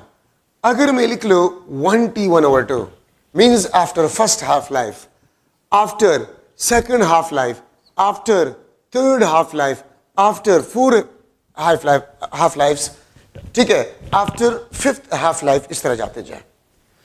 तो देखिए अगर मैं यहां पर h को 1 पुट कर लूं तो फर्स्ट हाफ लाइफ के बाद n नॉट डिवाइड बाई 2, ठीक है, या 1 डिवाइड बाई 2, ये आपके पास जो है रिमेनिंग न्यूक्लियाइड होंगे, ठीक है, और n नॉट डिवाइड बाई 2 आपके पास जो है या हाफ, ये आपके पास डीके न्यूक्लियाइड्स, ठीक है, और डीके फ्रैक्शन आपके पास होगा, ठीक है, और फर्स्ट हाफ लाइफ के बाद 50% डीके होगा और 50% रिमेनिंग होगा आफ्टर फर्स्ट हाफ लाइफ। अच्छा, आफ्टर सेकंड हाफ लाइफ सारा कमाल इस रिमेनिंग में है, इसको हाफ करे फर्दर, तो अगर मैं इसको हाफ करूं तो ये आपके पास बन जाएगा n नॉट डिवाइड बाई 4, या h के बजाय अगर मैं 2 पुट कर लूं तो 2 की पावर 2, ये आपके पास 4 बन जाएगा, n नॉट डिवाइड बाई 4 या 1/4 फ्रैक्शन इज रिमेनिंग।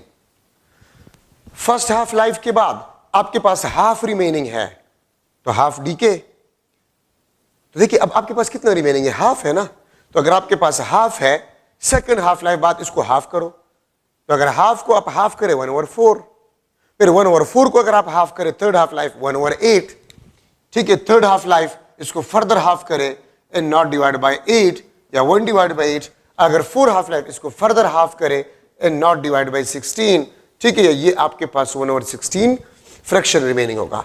अब देखिए अगर 1/4 हिस्सा रिमेनिंग है, 4 में से 1 हिस्सा अभी भी आपके पास मौजूद है, तो इसमें से 3n नॉट डिवाइड बाई 4 या 3 डिवाइड बाई 4 आपके पास जो है इट डिसइंटीग्रेट, ये डीके हुआ है, 1/4 आपके पास है, 3/4 आपके पास जो है वो डीके हुआ है, ठीक है। अच्छा 50% को हाफ करें तो 25% इज रिमेनिंग, क्योंकि आपके पास तो 50%, 100 में से आपके पास 50 रुपए रह गए थे, तो 50 रुपए का आधा अगर आप और लगा लेते तो 25 रिमेनिंग होगी, ठीक है, और अगर 25 रिमेनिंग है तो इसका मतलब है 100% से इसको सब्ट्रैक्ट करें 75% आपके पास डीके हुआ है, ठीक है। अब अगर 8 में से एक हिस्सा अभी भी आपके पास मौजूद है, अगर 8 में से एक हिस्सा अभी भी आपके पास मौजूद है, ठीक है, तो 7 n नॉट डिवाइड बाई 8 और 7/8 फ्रैक्शन आपके पास क्या होगा, वो डीके न्यूक्लियाइड्स आपके पास होंगे, ठीक है, और 25 को हाफ करें 12.5% और 100 से आप 12.5 को सब्ट्रैक्ट करें, ये आपके पास 87.5% आपके पास बन जाएगा, तो 12.5% रिमेनिंग है, 87.5% आपके पास है, इट इज अ डीके। अच्छा अब 16 में से एक पार्ट आपके पास मौजूद है, तो 15 n naught divide by 16, this is decay nuclide. अगर 16 में से एक अभी भी आपके पास मौजूद है तो 15 डीके हुए होंगे, ये आपके पास 15 डिवाइड बाय 16, इसको फर्दर हाफ करें तो ये 6.25% आपके पास बन जाए, ठीक है, और 100 से अगर आप इसको माइनस करें तो ये आपके पास आ जाएगा 93.75%, दिस इज डीके, ठीक है। तो देखिए इसका आसान मतलब है, आप थोड़ा सा अगर आप गौर से देखें, after first half life half is remaining, फिर हाफ को फिर हाफ करें 1/4, फिर 1/4 को हाफ करें 1/8, फिर 1/8 को हाफ करें 1/16, फिर 1/16 को हाफ करें 1 डिवाइड बाई 32, फिर 1 डिवाइड बाई 32 को हाफ करें 1 डिवाइड बाई 64, ये रिमेनिंग, तो ऊपर अगर 1 होगा ये रिमेनिंग होगा, ठीक है, और नीचे वाले नंबर से अगर ऊपर वाला नंबर एक नंबर कम हो वो डीके, 2 यहां पर 1, यहां पर 4, यहां पर 3, यहां पर 8, यहां पर 7, यहां पर 16, यहां पर 15, तो ये आपके पास डीके न्यूक्लियाइड्स होंगे।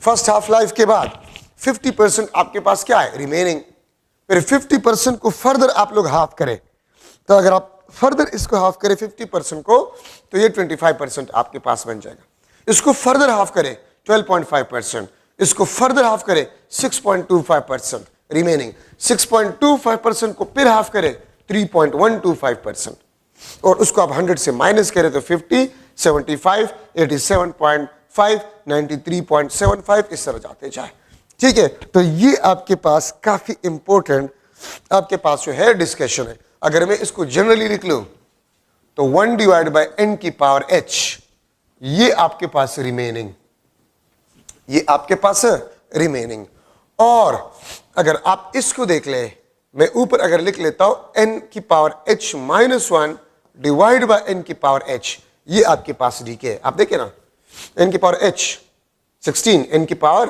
4, 2 2 4, 4 2 8, 8 2 16, ठीक है। तो 16 माइनस 1 ये 15 आपके पास बन जाएगा। तो आप सिंपली इसको कर सकते हैं, ठीक है। किस तरह? First half life h will be 1, second half life h will be 2, तो 2 की पावर, ये 2 की पावर h सारा कमाल इसमें से है। अगर मैं पुट कर लूं 2 की पावर 5, इसका मतलब है 5 हाफ लाइफ। तो 5 देखें, हाफ, फिर 1/4, फिर 1/8, फिर 1/16, फिर 1 डिवाइड बाय 32, फिर 1 डिवाइड बाय 64, ये आपके पास रिमेनिंग, ठीक है। और 1 हाफ 3/4, 7/8, 15/16, ठीक है, 31/32, 63/64, ये आपके पास डीके होगा, ठीक है। 50% remaining first half life. Second half life में इसको फर्दर हाफ करें 25%, फिर फर्दर इसको हाफ करें 12.5%, फिर फर्दर इसको हाफ करें 6.25%, आपके पास आंसर होगा, ठीक है। तो ये टेबल आपके पास है। अब अगर ये टेबल आपको क्लियर है तो देखिए, मैं इसमें से मुख्तलिफ किस्म के एमसीक्यूज अगर बना लूं तो आपको कोई भी प्रॉब्लम उसमें नहीं होगा, ठीक है। अगर मैं लिख लो कि 17 divide by 16 fraction of radio active material decay, ठीक है। 17 divide by 16 fraction of radio active material decay in 16 years, ठीक है, 16 सालों में ये आपके पास 17 डिवाइड की पावर 16 फ्रैक्शन डीके हो गया। देन मैं आपसे पूछ सकता हूं h number of half life कितने इसने लिए हैं, हाफ लाइफ इसने कितने लिए हैं। मैं आपसे पूछ सकता हूं परसेंटेज डीके, ये आपके पास होगा परसेंटेज रिमेनिंग, आपके पास क्या होगा, ठीक है। या मैं आपसे ये भी पूछ सकता हूं फ्रैक्शन रिमेनिंग आपके पास क्या होगा। ये मुख्तलिफ क्वेश्चन में आपसे पूछ सकता हूं। सारा कमाल किस चीज में? 16 को मैं लिख सकता हूं 2 की पावर 2 2 4, 4 2 8, ठीक है, और 8 2 16, 2 की पावर 4, ये बेसिकली 16। तो कितने हाफ लाइफ हो गए? 4। तो इसका आंसर आपके पास आ गया 4 हाफ लाइफ। कितने टोटल टाइम इसने लिया था? 16 ईयर्स। तो अगर 16 ईयर इसने टोटल टाइम लिया था तो हाफ लाइफ क्या होगा? तो इस टोटल टाइम को आप नंबर ऑफ हाफ लाइफ पे डिवाइड करें, ठीक है। आप क्या करें? टोटल टाइम को नंबर ऑफ हाफ लाइफ पे डिवाइड करें, आपके पास हाफ लाइफ आ जाएगा, ठीक है। तो 16 ईयर को 4 पे डिवाइड करें, आपके पास 4 ईयर्स, ये इसका हाफ लाइफ होगा। परसेंटेज डीके, तो देखिए 50 हाफ करे 25, फिर हाफ करे 6.25, फिर हाफ करे 12.5 को फिर हाफ करे तो 6.25, ये आपके पास रिमेनिंग, तो रिमेनिंग 6.25% होगा। और आपके पास जो डीके है परसेंटेज 93.75%, 100 से इसको माइनस करें, ये आपके पास डीके है। और फ्रैक्शन डीके 1 डिवाइड बाई 16, ठीक है, 1 divide by 16 fraction of radio active material is undecayed, ठीक है। सो ये आपके पास जो है एक मॉडल एमसीक्यू है। अच्छा, इसमें एक दूसरा एमसीक्यू अगर मैं बना लूं, सेकंड एमसीक्यू अगर मैं बना लूं कि इनिशियल मास आपके पास जो था वो 8000 बल्कि 8 किलोग्राम था, ठीक है, radio active material before decay, radio active material before decay, ठीक है। If half life of radioactive material, if half life of radioactive material is 2 months, अगर हाफ लाइफ आपके पास 2 months हो, ठीक है, then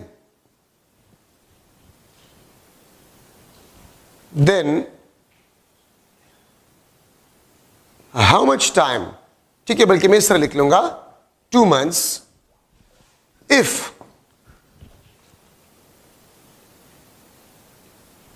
500 ग्राम radioactive material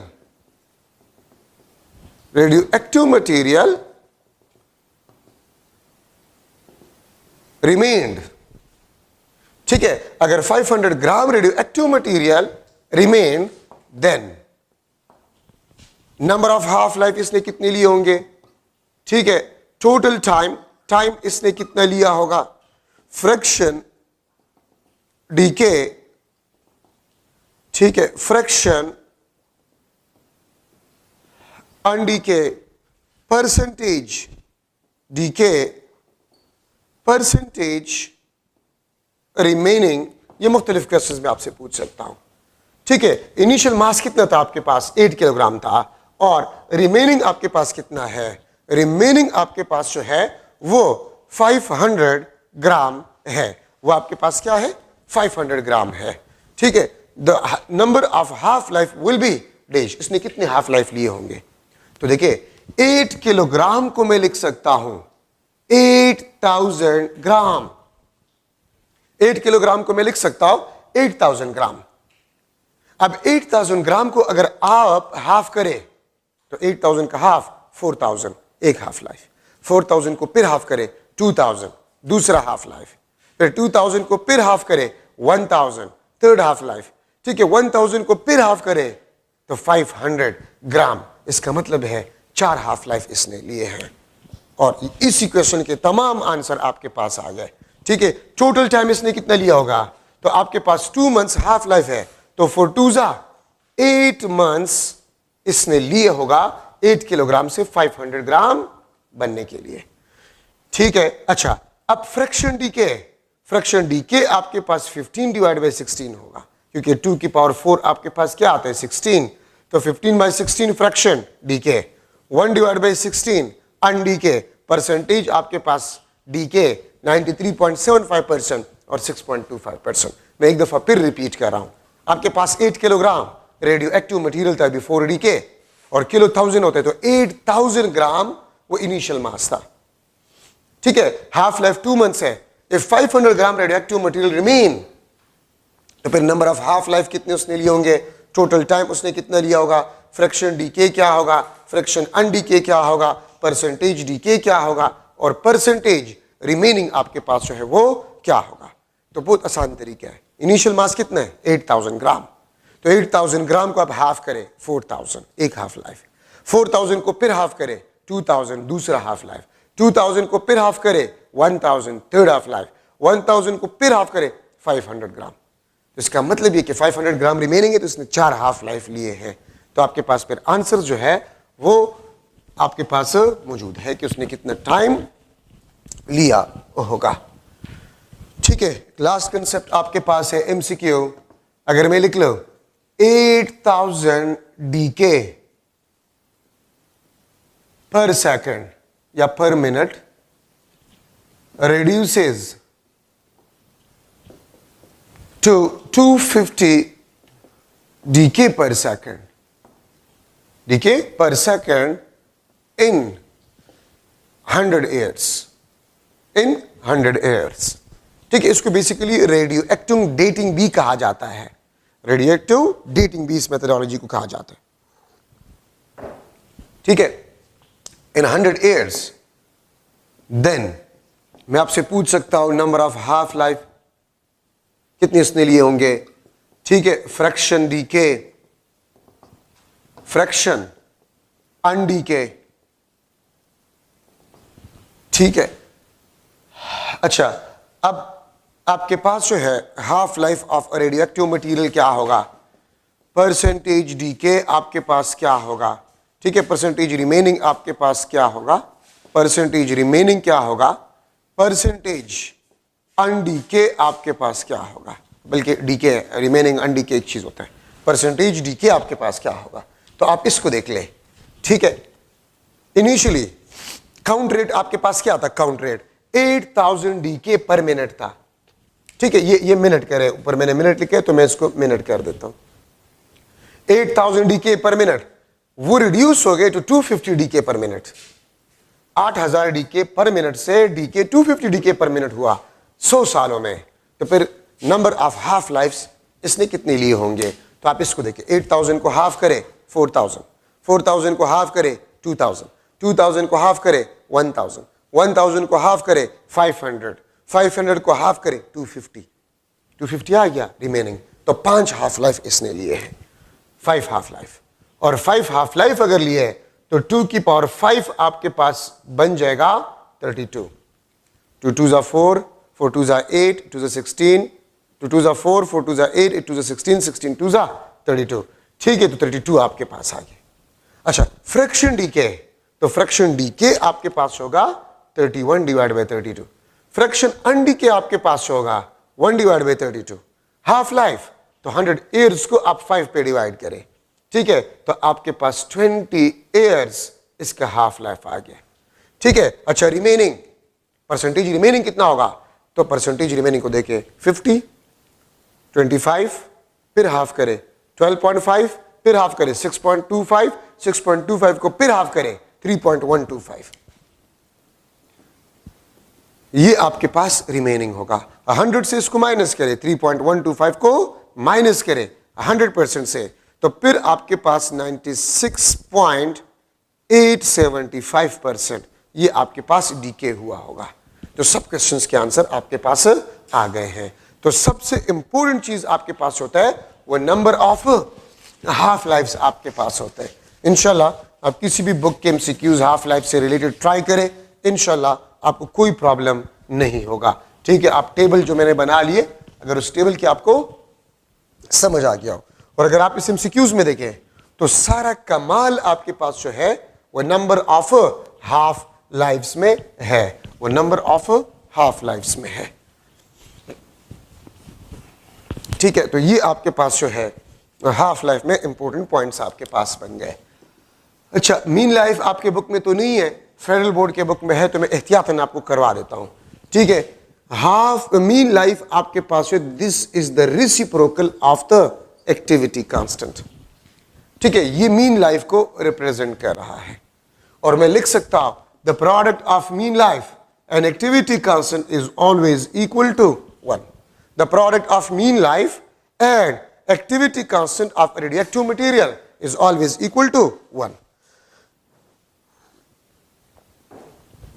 ठीक है, और अगर आपको याद हो half life natural log of 2 divide by lambda, या इसको हम 0.69 डिवाइड बाय लिम्डा कह सकते हैं। तो लिम्डा आपके पास 0.69 डिवाइड बाय हाफ लाइफ, इसको आप यहां पर पुट करें, इसको आप यहां पर पुट करें। ठीक है, तो आपके पास आ जाएगा, ठीक है, आपके पास आ जाएगा 0.69 divide bye T1 divide by 2। तो मैं इसको लिख सकता हूं T1 डिवाइड बाय 2, ये आपके पास 0.69। ठीक है, या मैं इसको लिख सकता हूं half life is equal to 0.69 times of mean life. तो ये भी आपके पास एक एमसीक्यू पॉइंट है, the half life of radioactive material is 0.69 times of mean life. ठीक है, या इसको मैं इस तरह भी लिख सकता हूं natural log of 2 times of mean life. ठीक है, ये बात याद रखिए। अगर मैं इसको परसेंटेज में कन्वर्ट करूं तो half life of radioactive material is equal to 69% of mean life. 69% of mean life आपके पास होगा। ठीक है, तो एहतियातन मैंने करवा लिया है, मीन लाइफ आपके पास क्या होगा, तो एहतियातन मैंने यहां पर करवा लिया है। ठीक है, तो द रेशियो मैं इस तरह भी लिख सकता हूं, the ratio of mean life to the half life is equal to 1 divide by 0.69 या 1 divide by natural log of 2।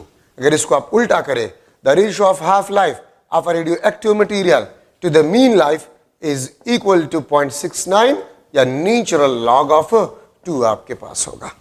ठीक है, तो ये आपके पास important discussion in a mean life, the reciprocal of activity constant is a mean life. How much time a radioactive material will take for 100% decay? Infinite time it will take for 100% decay. ठीक है, तो ये आपके पास mean life में important discussion आपके पास बन गए हैं। ठीक है, अच्छा अब यहां पर मैं लिख रहा हूं न्यूक्लियर रिएक्शंस। न्यूक्लियर रिएक्शंस आपके पास दो किस्म के होते हैं, एक होता है स्पॉन्टेनियस और दूसरा आपके पास होता है स्टिमुलेटेड। स्पॉन्टेनियस आपके पास जो खुद ब खुद हो, यूरेनियम 238 ये थोरियम में कन्वर्ट हो जाता है, 234 ये आपके पास 92 90 ये हीलियम 24 प्लस क्यू। हमने कोई इंड्यूस पार्टिकल इस्तेमाल नहीं किया। यूरेनियम स्पॉन्टेनियसली वो थोरियम में कन्वर्ट हो गया, इसको हम स्पॉन्टेनियस न्यूक्लियर रिएक्शन कहते हैं, ठीक है। और स्टिमुलेटेड या इसको हम कहते हैं this is the induce nuclear reaction. आप एनर्जी इस्तेमाल करते हैं to initiate a nuclear change, आप कोई पार्टिकल इंटरेक्ट करवाते हैं या इंसिडेंट करवाते हैं to initiate the nuclear change, इसको बेसिकली हम इंड्यूस न्यूक्लियर रिएक्शन कहते हैं। X plus A Y plus B plus Q, ठीक है। तो ये आपके पास मैं अगर इसको कह दूं this is the induced particle or energy, ठीक है। और ये आपके पास पेरेंट न्यूक्लियाइड है, ये आपके पास क्या है, पेरेंट न्यूक्लियाइड है, ठीक है। अगर यहां पर मैं लिख लो न्यूट्रॉन है आपके पास, इसमें मैं यहां पर स्टिमुलेटेड को लिख लेता हूं, ये आपके पास नाइट्रोजन 714, और अगर इसको हम हीलियम से टारगेट करें means this is the induce particle, ठीक है। और इस रिएक्शन को हम कहते हैं this is basically the helium induce nuclear reaction, ठीक है। ये आपके पास 7 और 17 प्लस प्रोटॉन, ठीक है, प्लस आपके पास क्या है, क्यू है, ठीक है। न्यूक्लियर एनर्जी आपके पास मिलेगा। तो देखिए इसको हम कहते हैं this is the induce particle and this reaction is a helium induce nuclear reaction. Alpha particles को जो है वो जो है बम्बार्ड किए जाते हैं ऑन अ नाइट्रोजन न्यूक्लियस, तो ऑक्सीजन के आइसोटोप में कन्वर्ट हो जाता है, ठीक है। ये 8 है, अच्छा दिस इज 8, तो ये आपके पास oxygen 817 the isotope of oxygen, proton और एनर्जी। तो इसको बेसिकली कहते हैं द अल्फा इंड्यूस। तो मुख्तलिफ किस्म की इंड्यूस न्यूक्लियर रिएक्शंस हैं neutron induce nuclear reaction, alpha induce nuclear reaction, ठीक है, beta induce reaction, positron induce nuclear reaction, energy, gamma rays induce nuclear reaction वगैरह, ठीक है। तो इसको हम इस्तेमाल कर सकते हैं, ठीक है, एज इंड्यूस इनिशिएट। अच्छा एक बात याद रखिए, तमाम कंजर्वेशन लॉज, वो कंजर्वेशन ऑफ एनर्जी हो, कंजर्वेशन ऑफ मास हो, कंजर्वेशन ऑफ एंगुलर मोमेंटम हो, कंजर्वेशन ऑफ लीनियर मोमेंटम वगैरह, ठीक है, conservation of number of nucleons, ये सारे सेटिस्फाइड होते हैं। आप इसको देखिए 238, 234 प्लस 4 238, ठीक है, 90 plus 2 92। So before nuclear change and after nuclear change the number of nucleons are same. इसको हम कहते हैं कंजर्वेशन ऑफ न्यूक्लियॉन नंबर। तो nucleon number is always conserve. 14 plus 4 18, 17 plus 1 18, 7 plus 2 9, 8 plus 1 9, ठीक है। तो ये आप देख सकते हैं the number of nucleons are conserve, mass, energy, momentum वगैरह सब कुछ आपके पास कंजर्व होगा। अच्छा अब स्टिमुलेटेड न्यूक्लियर रिएक्शन दो किस्म के हैं, ठीक है। स्टिमुलेटेड न्यूक्लियर रिएक्शंस दो किस्म के हैं, एक में मास एनर्जी में कन्वर्ट हो जाता है, मास एनर्जी में कन्वर्ट हो जाता है, फिर इसको हम कहते हैं एक्सोथर्मिक रिएक्शन। अगर मैं लिख लो x plus A and this is y plus B plus Q, ठीक है। अगर आपके पास जो है mx plus ma this is greater than my plus mb, अगर ये दो आपके पास जो है प्रोडक्ट है, ठीक है, और ये आपके पास इंड्यूस पार्टिकल और ये आपके पास पेरान्यूक्लियाइड, अगर इसके मासेस को आप सम करें और वो इनके मासेस के सम से ज्यादा हो तो इसका मतलब है कि mass converted to energy, mass converted to energy, और क्यू आपके पास क्या होगा, पॉजिटिव होगा। इसको हम एक्सोथर्मिक कहेंगे, heat energy will be produces, ठीक है, इसको हम एक्सोथर्मिक कहेंगे। And if mx plus ma is less than my plus mb, मतलब इनके मासेस कम हो और इनके मासेस ज्यादा हो, ठीक है, इनके मासेस कम हो, इनके मासेस ज्यादा हो, तो फिर इसके मासेस कहां से प्रोड्यूस हो गए? तो इसका मतलब यह है कि एनर्जी जो है वो कन्वर्ट हो गया into mass, energy converted to mass. ठीक है, और यहां पर याद रखिए Q आपके पास जो इट इज अ नेगेटिव। ठीक है, और नेगेटिव हम कहते हैं इसको हम एंडोथर्मिक न्यूक्लियर रिएक्शन कहते हैं, इसको हम एंडोथर्मिक न्यूक्लियर रिएक्शन कहते हैं। ठीक है, तो अगर Q नेगेटिव हो तो एंडोथर्मिक आपके पास होगा। ये जो मैंने रिएक्शन लिखवाया था N714 प्लस He24, ये oxygen O817 plus proton plus Q, इस रिएक्शन में अगर आप लोग देखें तो हीट एनर्जी जो प्रोड्यूस होता है Q, वो तकरीबन -1.192 mega electron volt energy produce होता है इस न्यूक्लियर रिएक्शन में। तो अब इस माइनस का मतलब क्या होता है? इस माइनस का मतलब आपके पास ये होता है कि energy is converted into mass, energy मास में कन्वर्ट हो गया है। ठीक है, इस माइनस का मतलब आपके पास ये है। अब देखिए, इसका मतलब ये है कि इंड्यूस पार्टिकल के साथ कम से कम अगर 1.192 mega electron volt kinetic energy होगा तो फिर आपके पास ये रिएक्शन पॉसिबल है, अदरवाइज ये पॉसिबल नहीं है। तो kinetic energy minimum with helium ये आपके पास 1.192 मेगा इलेक्ट्रॉन वोल्ट होगा। ठीक है, और इसमें से अगर हीलियम का kinetic energy 1.192 mega electron volt से कम हो तो फिर ये न्यूक्लियर रिएक्शन पॉसिबल ही नहीं है। तो एक बात याद रखिए, जिस न्यूक्लियर रिएक्शन में Q नेगेटिव होगा तो जो इंड्यूस पार्टिकल है उसके साथ कम से कम एनर्जी वो उस नेगेटिव एनर्जी के बराबर होना चाहिए, तब वो न्यूक्लियर रिएक्शन पॉसिबल है, अदरवाइज पॉसिबल नहीं है। अब इस रिएक्शन में अगर हीलियम के साथ कम से कम 1.192 मेगा इलेक्ट्रॉन वोल्ट एनर्जी हो तो ये रिएक्शन पॉसिबल है, अदरवाइज ये पॉसिबल नहीं है। ठीक है, अगर काइनेटिक एनर्जी विद हीलियम 1.192 से कम हो तो फिर ये न्यूक्लियर रिएक्शन कभी भी पॉसिबल नहीं है, ये कभी भी आपके पास पॉसिबल नहीं है। हां, अगर Q पॉजिटिव हो तो फिर kinetic energy with induce particle जरूरी नहीं होता है। अगर आप जस्ट उसको उसके साथ जो है अटैच करें तभी वो रिएक्शन आपके पास पॉसिबल है, काइनेटिक एनर्जी रिक्वायर्ड नहीं होगा if Q is equal to positive. अब यहां पर फिजन आपके पास जो है, this is a neutron induced nuclear reaction, और मैंने आपको interaction of radiation with matter में बताया था कि गामा रे से ज्यादा पेनिट्रेशन पावर न्यूट्रॉन का है, because neutron is a neutral. ये आपके पास हेवी न्यूक्लियाइड है, ये आपके पास X, और ये न्यूट्रॉन है आपके पास। अगर आप इसको इंसिडेंट करवा लें हेवी न्यूक्लियाइड पे तो ये दो लाइटर न्यूक्लियाइड में कन्वर्ट हो जाएगा। ठीक है, और 3 न्यूट्रॉन या 2 न्यूट्रॉन आपके पास प्रोड्यूस होंगे।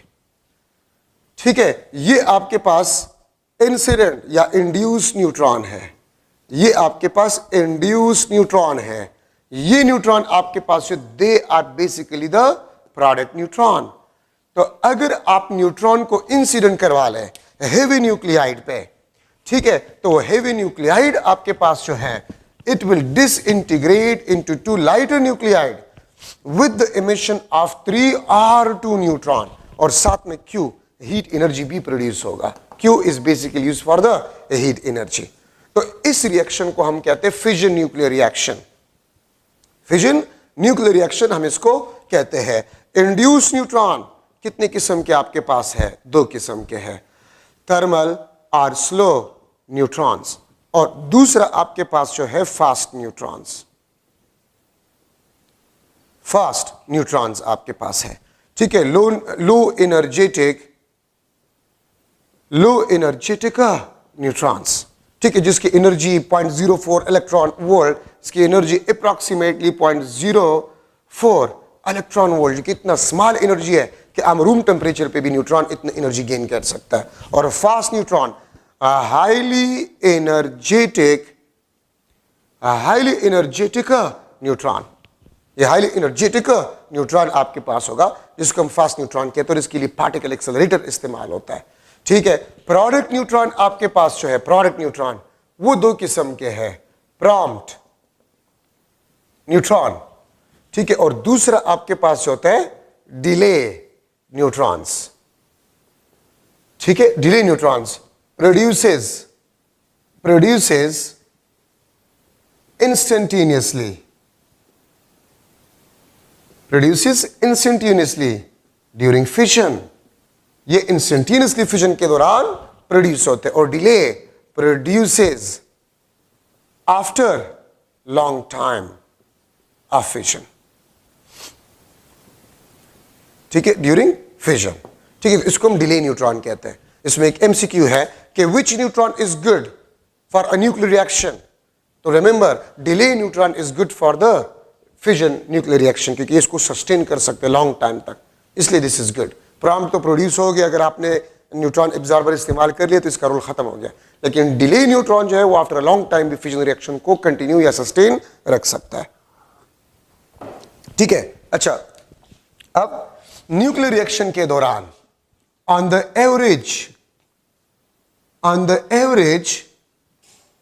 2.5 neutrons produces during fission.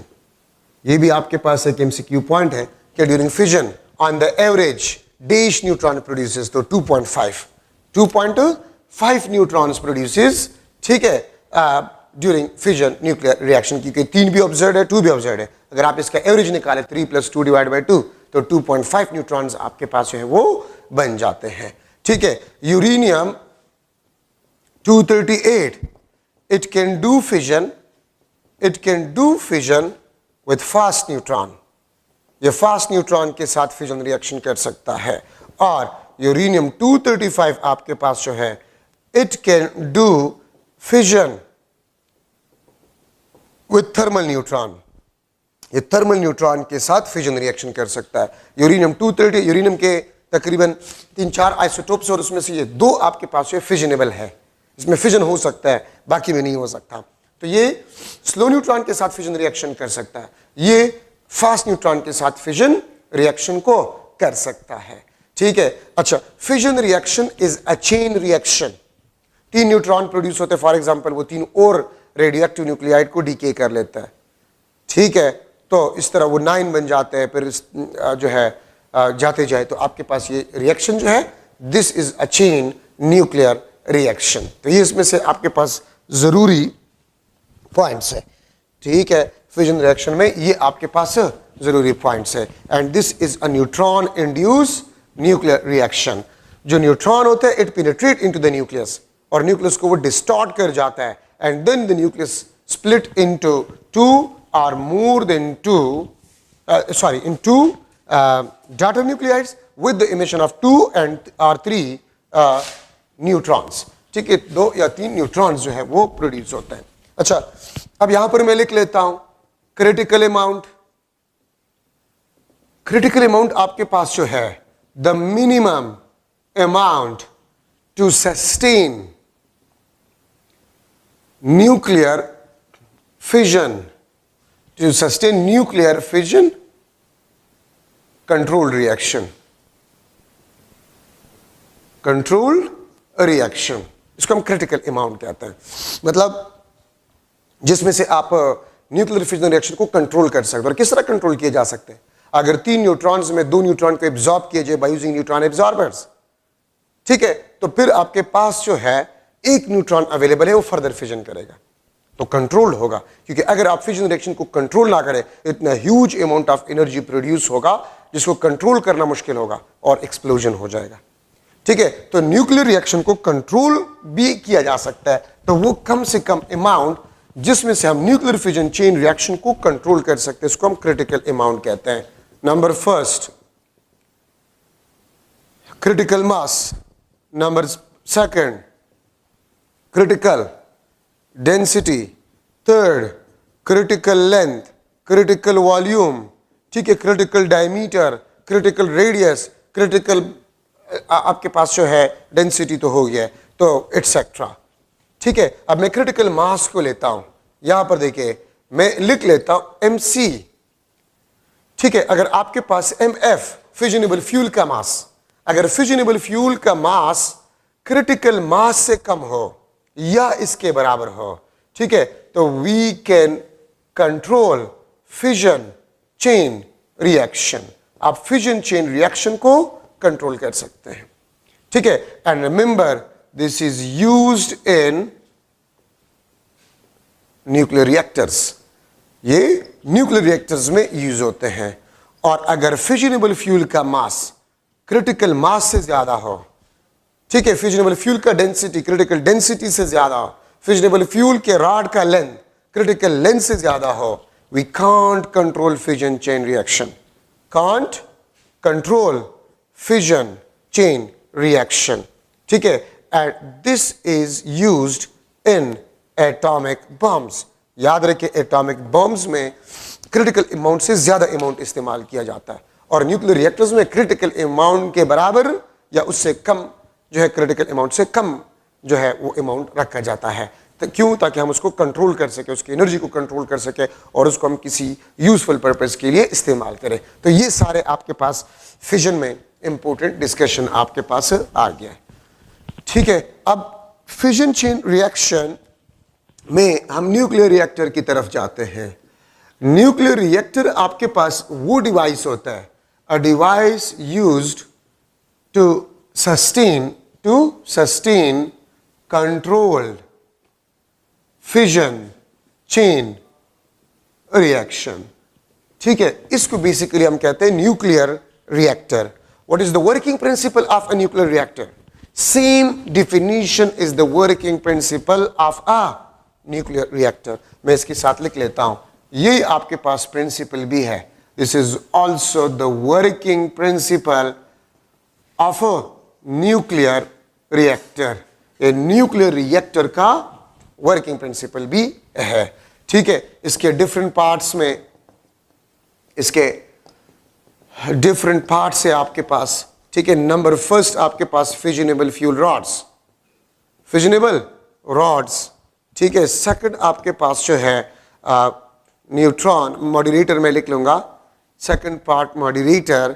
Third आपके पास जो है कंट्रोल रॉड्स, या इसको हम न्यूट्रॉन एब्जॉर्बर्स भी कहते हैं, ठीक है। फोर आपके पास जो है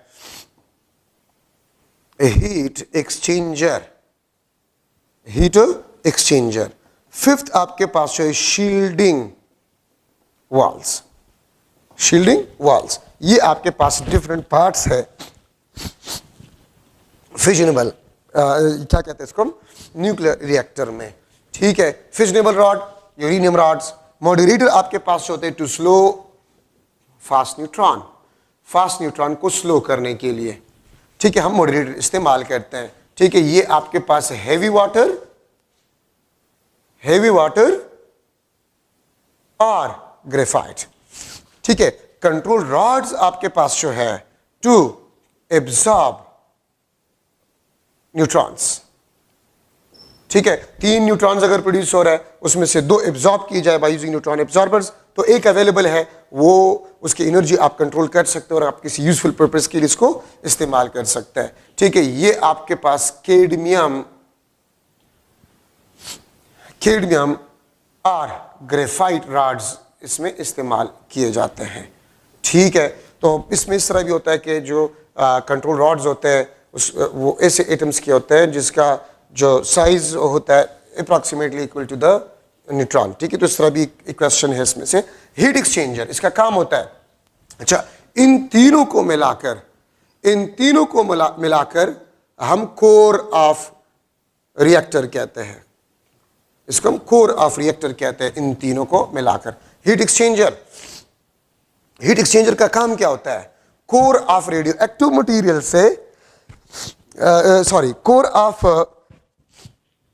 न्यूक्लियर रिएक्टर्स से हीट एनर्जी को एब्जॉर्ब करना,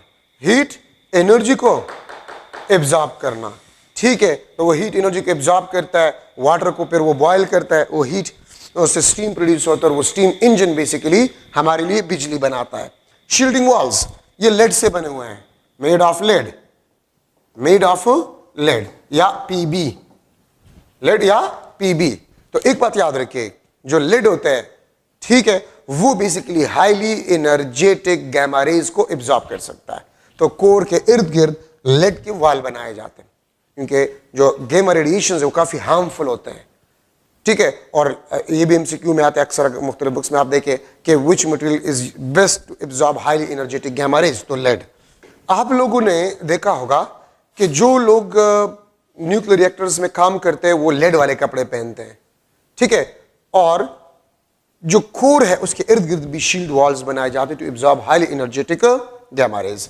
न्यूक्लियर रिएक्टर्स 3 किस्म के हैं, fast reactor, thermal reactor, breeder reactor. Fast reactor में फास्ट न्यूट्रॉन्स इस्तेमाल किए जाते हैं, नाम से ही जाहिर है, highly energetic neutrons particle accelerator में एक्सेलरेट किया जाता है, फिर टारगेट पे उसको इंसिडेंट करवाया जाता है। ठीक है, तो फास्ट रिएक्टर में fast neutron is used, uranium 238 आपके पास इस्तेमाल होते हैं। थर्मल रिएक्टर में स्लो न्यूट्रॉन्स इस्तेमाल होते हैं। ठीक है, और इसमें यूरेनियम 235 इस्तेमाल होता है। ठीक है, अच्छा, फास्ट, इसमें एक एमसीक्यू पॉइंट है कि in which reactor moderator is not used, किस रिएक्टर में मॉडरेटर इस्तेमाल नहीं होता? तो फास्ट रिएक्टर जो है इसमें मॉडरेटर नहीं होता, क्योंकि मॉडरेटर का काम क्या होता है? To slow down a fast neutron. तो इसमें तो फास्ट न्यूट्रॉन की जरूरत है। ठीक है, तो इसीलिए फास्ट रिएक्टर में नो मॉडरेटर इज यूज्ड, ये अक्सर बुक्स में आता है, प्रीवियस पेपर में भी मौजूद है। ठीक है, मॉडरेटर थर्मल रिएक्टर में आपके पास होता है। ब्रीडर रिएक्टर आपके बुक में नहीं है, लेकिन एहतियातन मैं आपको बता देता हूं, which prepare fissionable fuel for itself। ठीक है, तो which prepare fissionable fuel for itself। देखिए, कुछ मटेरियल्स होते हैं वो फर्टाइल होते हैं, खुद फिशनेबल नहीं होते हैं, लेकिन फर्टाइल होते हैं। आफ्टर सम टाइम वो खुद ब खुद फिशनेबल फ्यूल में कन्वर्ट हो जाते हैं। ठीक है, प्लूटोनियम, पोलोनियम वगैरह तो वो इस्तेमाल होता है। तो उसमें breeder reactor which prepare fissionable fuel for itself, उसको ब्रीडर रिएक्टर कहा जाता है। आपके बुक में नहीं है, लेकिन फेडरल बोर्ड के बुक में तो एहतियातन मैंने ये इंपॉर्टेंट चीज इसमें बता दी है कि इसमें फर्टाइल मटेरियल्स इस्तेमाल होता है। फर्टाइल मटेरियल्स वो मटेरियल्स होते हैं जो खुद ब खुद फिशनेबल फ्यूल में कन्वर्ट हो जाते हैं आफ्टर सम टाइम, उसको बेसिकली हम कहते हैं फर्टाइल मटेरियल। और ब्रीडर रिएक्टर में फर्टाइल मटेरियल्स इस्तेमाल होते हैं। तो ये आपके पास न्यूक्लियर रिएक्टर में इंपॉर्टेंट डिस्कशन आपके पास बन गया है। ठीक है, अच्छा, अब आपके पास फ्यूजन न्यूक्लियर रिएक्शन है। Fusion nuclear reaction, lighter nuclides fuse to form a heavy nuclide. Heavy nuclide, इसको हम फ्यूजन रिएक्शन कहते हैं।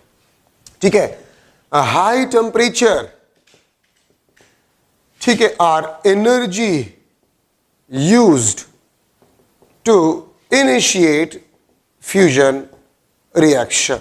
ये आपके पास लाइटर न्यूक्लियाइड है, लेट्स सपोज ये आपके पास A प्लस B, और ये आपके पास हेवी न्यूक्लियाइड में कन्वर्ट हो जाता है। ठीक है, प्लस Q, इसको बेसिकली हम फ्यूजन रिएक्शन कहते हैं। और फ्यूजन रिएक्शन आपके पास जो होता है हैपन ऑन स्टार। ठीक है, it is continue on stars. ठीक है, स्टार्स पे आपके पास ये कंटिन्यू होता है। स्टार्स आपके पास दो किस्म के हैं। ठीक है, मैं लिख लूंगा, स्टार्स हमारे पास दो किस्म के हैं, कोल्ड स्टार्स। ठीक है, और सेकंड आपके पास जो है हॉट स्टार्स। कोल्ड स्टार्स वो स्टार्स है जो हमें एनर्जी देता है। ठीक है, अर्थ पे जो सूरज है उसके बराबर या उससे कम, उसको हम कोल्ड स्टार्स कहते हैं। और हॉट स्टार्स आपके पास जो होता है, ऐसे स्टार्स होते हैं कि उसकी एनर्जी जो है वो हमारे सूरज, जो जमीन का सूरज है, उससे करोड़ों टाइम ज्यादा एनर्जी वो आपको दे सकता है। They are hot stars. ठीक है, फ्यूजन रिएक्शन में अगर आप बुक में आप लोग देख ले तो फ्यूजन रिएक्शन में आपको ये चीज बताया गया है। ठीक है, कि दो किस्म के आपके पास साइकिल्स होते हैं, proton proton cycles page number 407 पे, और carbon carbon cycle. Proton proton cycle में प्रोटॉन्स मिलकर हीलियम में कन्वर्ट हो जाते हैं। अगर आप उस रिएक्शन को देखें 407 पेज पे, तो प्रोटॉन्स मिलकर हीलियम में कन्वर्ट हो जाते हैं। इसमें क्या चीजें इंपॉर्टेंट है? ठीक है, प्रोटॉन साइकिल्स में आप ये देख ले कितने पॉजिट्रॉन आपके पास प्रोड्यूस होते हैं। ठीक है, और अगर आप फर्स्ट रिएक्शन को देख ले, फर्स्ट रिएक्शन को 2 प्रोटॉन से स्टार्ट है, 2 प्रोटॉन से स्टार्ट है, और लास्ट रिएक्शन में देखिए 407 पेज पे 2 प्रोटॉन्स लास्ट में भी मिलते हैं। तो 2 प्रोटॉन से स्टार्ट भी होते हैं और 2 प्रोटॉन्स लास्ट में बनते हैं, और कुछ प्रोटॉन्स हीलियम न्यूक्लियाइड में कन्वर्ट हो जाते हैं। तो इसलिए हम इसको प्रोटॉन प्रोटॉन साइकिल कहते हैं, और प्रोटॉन्स मिलकर हीलियम में कन्वर्ट हो जाते हैं। तो इसीलिए स्टार्स पे नंबर ऑफ प्रोटॉन्स डिक्रीजेस और हीलियम न्यूक्लियाइड्स इंक्रीजेस। एक प्रोटॉन प्रोटॉन साइकिल में कितने गैमा रेज बनते हैं वो आप इसमें देख लें, 2 बनते, 3 बनते, और उसको अंडरलाइन करें, अपने पास नोट करें, ये एमसीक्यूज में आपके पास आता है। कार्बन कार्बन साइकिल में क्या होता है? कार्बन कार्बन साइकिल में कार्बन कैटलिस्ट के तौर पे इस्तेमाल होता है। और याद रखिए, प्रोटॉन प्रोटॉन साइकिल के लिए भी हाई एनर्जी की जरूरत होती है, लेकिन कार्बन कार्बन साइकिल के लिए energy, large amount of energy की जरूरत होती है, ह्यूज अमाउंट ऑफ एनर्जी। ठीक है, कार्बन कार्बन साइकिल, कार्बन एक कैटलिस्ट का काम करता है। और अगर आप इस 408 पेज पे देख लें तो H11 कार्बन, कार्बन शुरू और लास्ट में भी कार्बन आपको मिल जाता है। तो कार्बन एक कैटलिस्ट का काम करता है, और इसमें भी प्रोटॉन प्रोटॉन मिलकर हीलियम में कन्वर्ट हो जाते हैं, और आपके पास जो कार्बन है वो एक कैटलिस्ट के तौर पे काम करता है। ठीक है, तो ये कार्बन कार्बन साइकिल। याद रखिए, कोल्ड स्टार पे most probably proton proton cycle होता है। ठीक है, और हॉट स्टार्स पे मोस्ट प्रोबेबली वो कार्बन कार्बन साइकिल होता है। ठीक है, ये भी इसमें एक एमसीक्यू पॉइंट है। तो आप लोग क्या करेंगे, आप बुक को निकाले, इस न्यूक्लियर फिजिक्स में ज्यादातर चीजें याद करने के हैं, रट्टा लगाने के हैं। ठीक है, कार्बन कार्बन साइकिल में कितने गैमा रेज बनते हैं, ठीक है, और प्रोटॉन प्रोटॉन साइकिल में कितने गैमा रेज बनते हैं, ठीक है, वगैरह वगैरह। कोल्ड स्टार पे आपके पास प्रोटॉन प्रोटॉन साइकिल, और हॉट स्टार्स पे आपके पास जो है वो कार्बन कार्बन साइकिल होता है। ठीक है, तो फ्यूजन रिएक्शन में लाइटर न्यूक्लियाइड्स फ्यूज हो जाते हैं to form a heavy nuclide. ठीक है, और जमीन पे अगर फ्यूजन रिएक्शन को हम कंटिन्यू या इनिशिएट करना चाहते हैं तो huge amount of energy will be required. ठीक है, तो ये आपके पास जो है आपके पास क्या आता, फ्यूजन न्यूक्लियर रिएक्शन में है। अच्छा, fundamental forces in nature.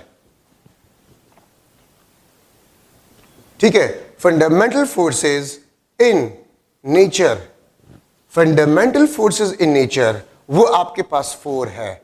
Gravitational force सबसे वीकेस्ट फोर्स है, अ वीकेस्ट फोर्स। ठीक है, ये आपके पास लॉन्ग रेंज है, ये आपके पास लॉन्ग रेंज फोर्स है।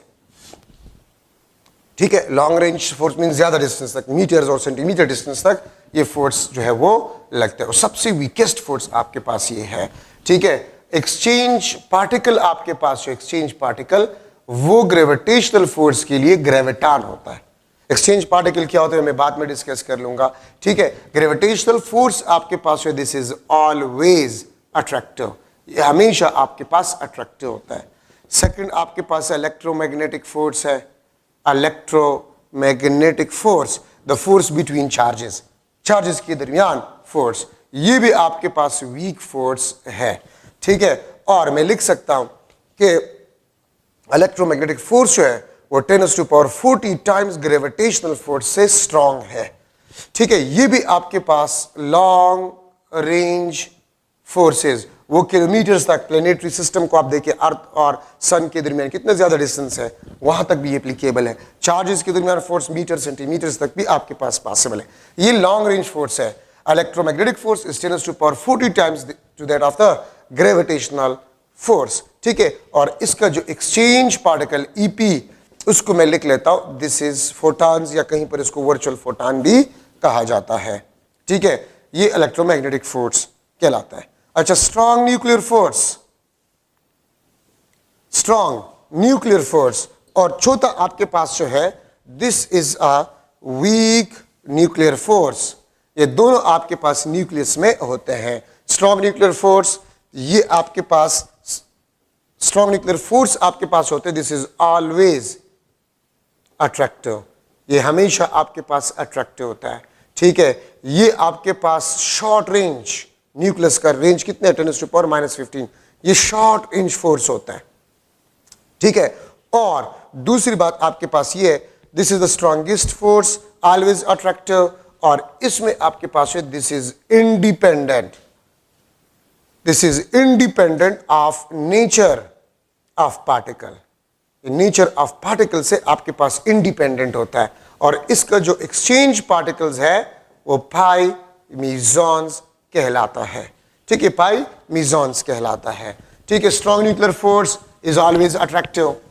ठीक है, independent of nature of particle, proton proton के दरमियान फोर्स हो या प्रोटॉन न्यूट्रॉन के दरमियान हो या न्यूट्रॉन न्यूट्रॉन के दरमियान हो, तो फोर्स आपके पास सेम होगा। सो this is independent of the nature of particle. और इसके एक्सचेंज पार्टिकल पाई मीजॉन्स, 3 किस्म के पाई मीजॉन्स होते हैं, ये भी एमसीक्यू में आते हैं, पाई जीरो, पाई पॉजिटिव, पाई नेगेटिव। ये आपके पास एक्सचेंज पार्टिकल है। इस एक्सचेंज पार्टिकल का कहानी क्या होता है?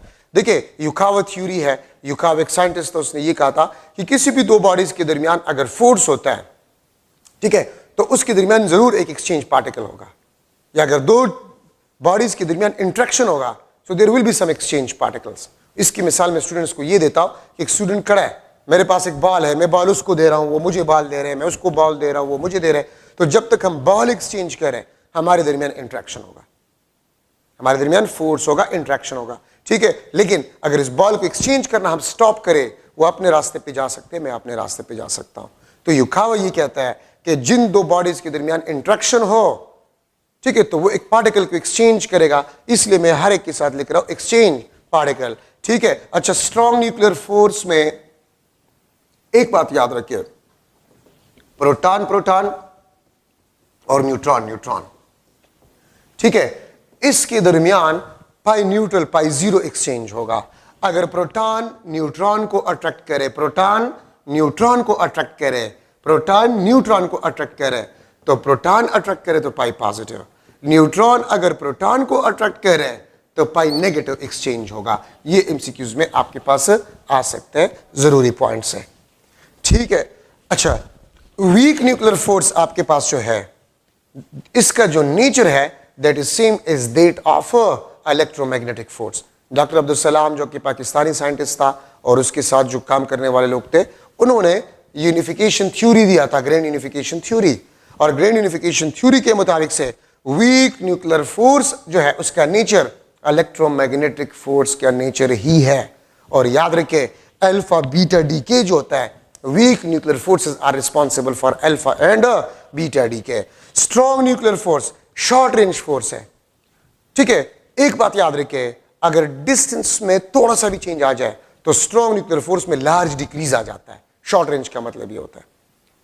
ठीक है, अगर डिस्टेंस में थोड़ा सा इंक्रीज आ जाए प्रोटॉन प्रोटॉन या प्रोटॉन न्यूट्रॉन के दरमियान, तो आपके पास जो स्ट्रॉन्ग न्यूक्लियर फोर्स है उसमें काफी ज्यादा डिक्रीज आ जाता है। ठीक है, ये बात आप लोग याद रखिए। तो इस टाइम इसको कहते हैं शॉर्ट रेंज फोर्स। ठीक है, डिस्टेंस थोड़ा सा भी increase, strong nuclear force decreases, और इसीलिए हम कहते हैं कि हेवी न्यूक्लियाइड्स में स्ट्रॉन्ग न्यूक्लियर फोर्स से वीक न्यूक्लियर फोर्स डोमिनेट होता है, और वही वीक न्यूक्लियर फोर्सेस रिस्पॉन्सिबल होता है कि वो हेवी न्यूक्लियाइड्स को क्या करता है, स्प्लिट करता है इनटू लाइटर न्यूक्लियाइड्स। ठीक है, alpha beta decay, this is because of the weak nuclear force. अच्छा, लास्ट टॉपिक है इस चैप्टर का, building blocks of matter. Building blocks of matter, याद रखिए, मैटर को 3 कैटेगरी में डिवाइड किया गया है। फोटॉन्स, सेकंड आपके पास जो है लेप्टॉन्स, थर्ड आपके पास जो है they are hadrons. Photons, leptons and hadrons. Photons light अब जानते हैं, ठीक है। लेप्टॉन्स आपके पास वो पार्टिकल्स है which cannot experience strong nuclear force। ठीक है, for example neutrino, electron etcetera. ठीक है, हेड्रॉन्स आपके पास है those particles which experience strong nuclear force, जो कि स्ट्रॉन्ग न्यूक्लियर फोर्स को एक्सपीरियंस करता है, उसको हम हेड्रॉन्स कहते हैं। ठीक है, ये बात आप लोग याद रखें। लेप्टॉन्स जो है वो can not experience strong nuclear force, और अगर आप बुक में देखिए, आप इस सेंटेंसेस को अंडरलाइन करेंगे, जरूरी है, इसमें ज्यादातर चीजें आपने याद करने होंगे। ठीक है, अगर आप देखें ये पेज नंबर 414 पे, तो हेड्रॉन्स भी लिखा गया है, उसमें ज्यादातर चीजें जिस तरह इसमें लिखा है, the pion is the lightest of known mesons, तो एमसीक्यू में आ सकता है, ठीक है, कि dash particle is the lightest in the known mesons. तो आपको यहां पर देखे लिखा गया 414 में, अगर आप एक नजर इस पर डाल दे, pion is the lightest of known meson, इसको अंडरलाइन करें, ठीक है। अच्छा, हेड्रॉन्स बेरियॉन्स में आपके पास लिखा गया है कि baryons which are the second class of hadrons have mass equal to और ग्रेटर, जो मैं अभी डिस्कस करवा रहा हूं, ठीक है, कि हेड्रॉन्स में आपके पास बेरियॉन्स और इसमें आपके पास होता है मीजान्स। बेरियॉन्स कौन से पार्टिकल्स है, बाकायदा बुक में ये लिखा हुआ है 414 पेज पे। बेरियॉन्स आपके पास वो पार्टिकल है जिसके मासेस प्रोटॉन के बराबर हो या उससे ज्यादा हो, उसको हम बेरियॉन्स कहते हैं। प्रोटॉन और न्यूट्रॉन दे आर बेरियॉन्स। मीजॉन्स वो पार्टिकल्स है जिसका मास प्रोटॉन से कम हो, या अगर आप इस तरह भी देखें, mesons are those particles whose mass is in between electron and proton, उसको मीजॉन्स कहते हैं, ठीक है। बेरियॉन्स आपके पास है, this is made of quarks, ये क्वार्क्स से बने हुए हैं, प्रोटॉन और न्यूट्रॉन इसके एग्जांपल है।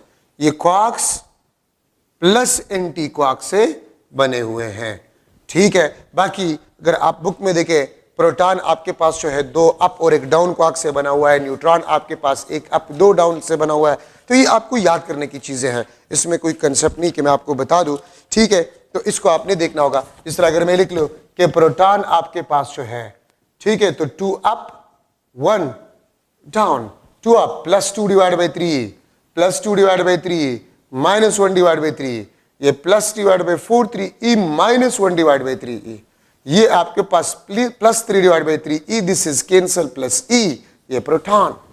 तो प्रोटॉन 2 अप और 1 डाउन क्वार्क से बना हुआ है, मतलब 3 क्वार्क से बना हुआ है, ठीक है। तो ये आप देखिए, न्यूट्रॉन 2 डाउन और 1 अप से बना हुआ है, down minus 1 divide by 3 e. याद रखिए, इलेक्ट्रॉन, क्वार्क्स और neutrino they are elementary. Elementary का मतलब ये होता है कि किसी और चीज से नहीं बना होता। क्वार्क्स, इलेक्ट्रॉन्स और न्यूट्रिनोज ये किसी और पार्टिकल से नहीं बने, उसको हम एलिमेंट्री कहते हैं। और जो पार्टिकल्स किसी और से बने होते हैं उसको हम कंपोजिट कहते हैं, कंपोजिट पार्टिकल्स। तो क्वार्क्स, इलेक्ट्रॉन्स और न्यूट्रिनो ये किसी और पार्टिकल से नहीं बने। प्रोटॉन और न्यूट्रॉन वो क्वार्क्स से बने हुए हैं, ठीक है। तो आप 414 पेज पे ये क्वार्क्स वगैरह ये चीज आप देखो, और इसमें जरूरी पॉइंट्स है, इसको आप क्या करें, अंडरलाइन करें, ठीक है। मैंने आपको क्या कहा कि आपके पास जो मीजॉन्स होते हैं उसका मास इन बिटवीन प्रोटॉन और इलेक्ट्रॉन होता है, या मीजॉन्स वो पार्टिकल्स होते हैं जिसका मास प्रोटॉन से कम हो, ठीक है। बेरियॉन्स वो पार्टिकल्स होते हैं जिसका मास प्रोटॉन के बराबर या इससे ज्यादा हो, ठीक है। तो ये इसमें पढ़े हुए हैं, आप इसको जो है एक नजर देख ले। न्यूक्लियर फिजिक्स में ज्यादातर चीजें रट्टा लगाने के हैं, याद करने के हैं, ठीक है। तो इसमें जो जरूरी, अच्छा एक्सपोजर, मैंने एक्सपोजर को डिस्कस नहीं किया, ठीक है। रेडिएशन एक्सपोजर ये ना मैं ट्यूशन में करवाता हूँ, ना कॉलेज में, ना टेस्ट क्लासेस में, क्योंकि इसमें से ज्यादातर चीजें रट्टा लगाने की चीजें हैं, ठीक है। तो आपने इस पर एक नजर डालना होगा। जिस तरह इसमें से है कि आपके पास रेडिएशंस के सोमेटिक इफेक्ट्स होते हैं, जेनेटिक इफेक्ट्स होते हैं। जेनेटिक मतलब जीन्स में जाते हैं। हिरोशिमा और नागासाकी पे जो एटॉमिक बम को गिराया गया था, तो जेनेटिकली अभी भी बच्चों में डिफेक्ट्स पाए जाते हैं, जेनेटिक्स इफेक्ट। सोमेटिक इफेक्ट होते हैं रेडिएशंस के, सोमेटिक मतलब स्किन बर्निंग वगैरह, ठीक है, ये सोमेटिक इफेक्ट्स में आते हैं, ठीक है। तो इसके लिए कितने डोज की जरूरत होती है वगैरह वगैरह, तो ये आपने देखने होंगे, इसमें कोई कंसेप्ट नहीं, आपने याद करने होंगे, ठीक है। रेडिएशन एक्सपोजर, तो ये आपके लिए न्यूक्लियर फिजिक्स में इंपॉर्टेंट पॉइंट्स थे। बाकी आपका सेकेंड ईयर कोर्स खत्म हो गया।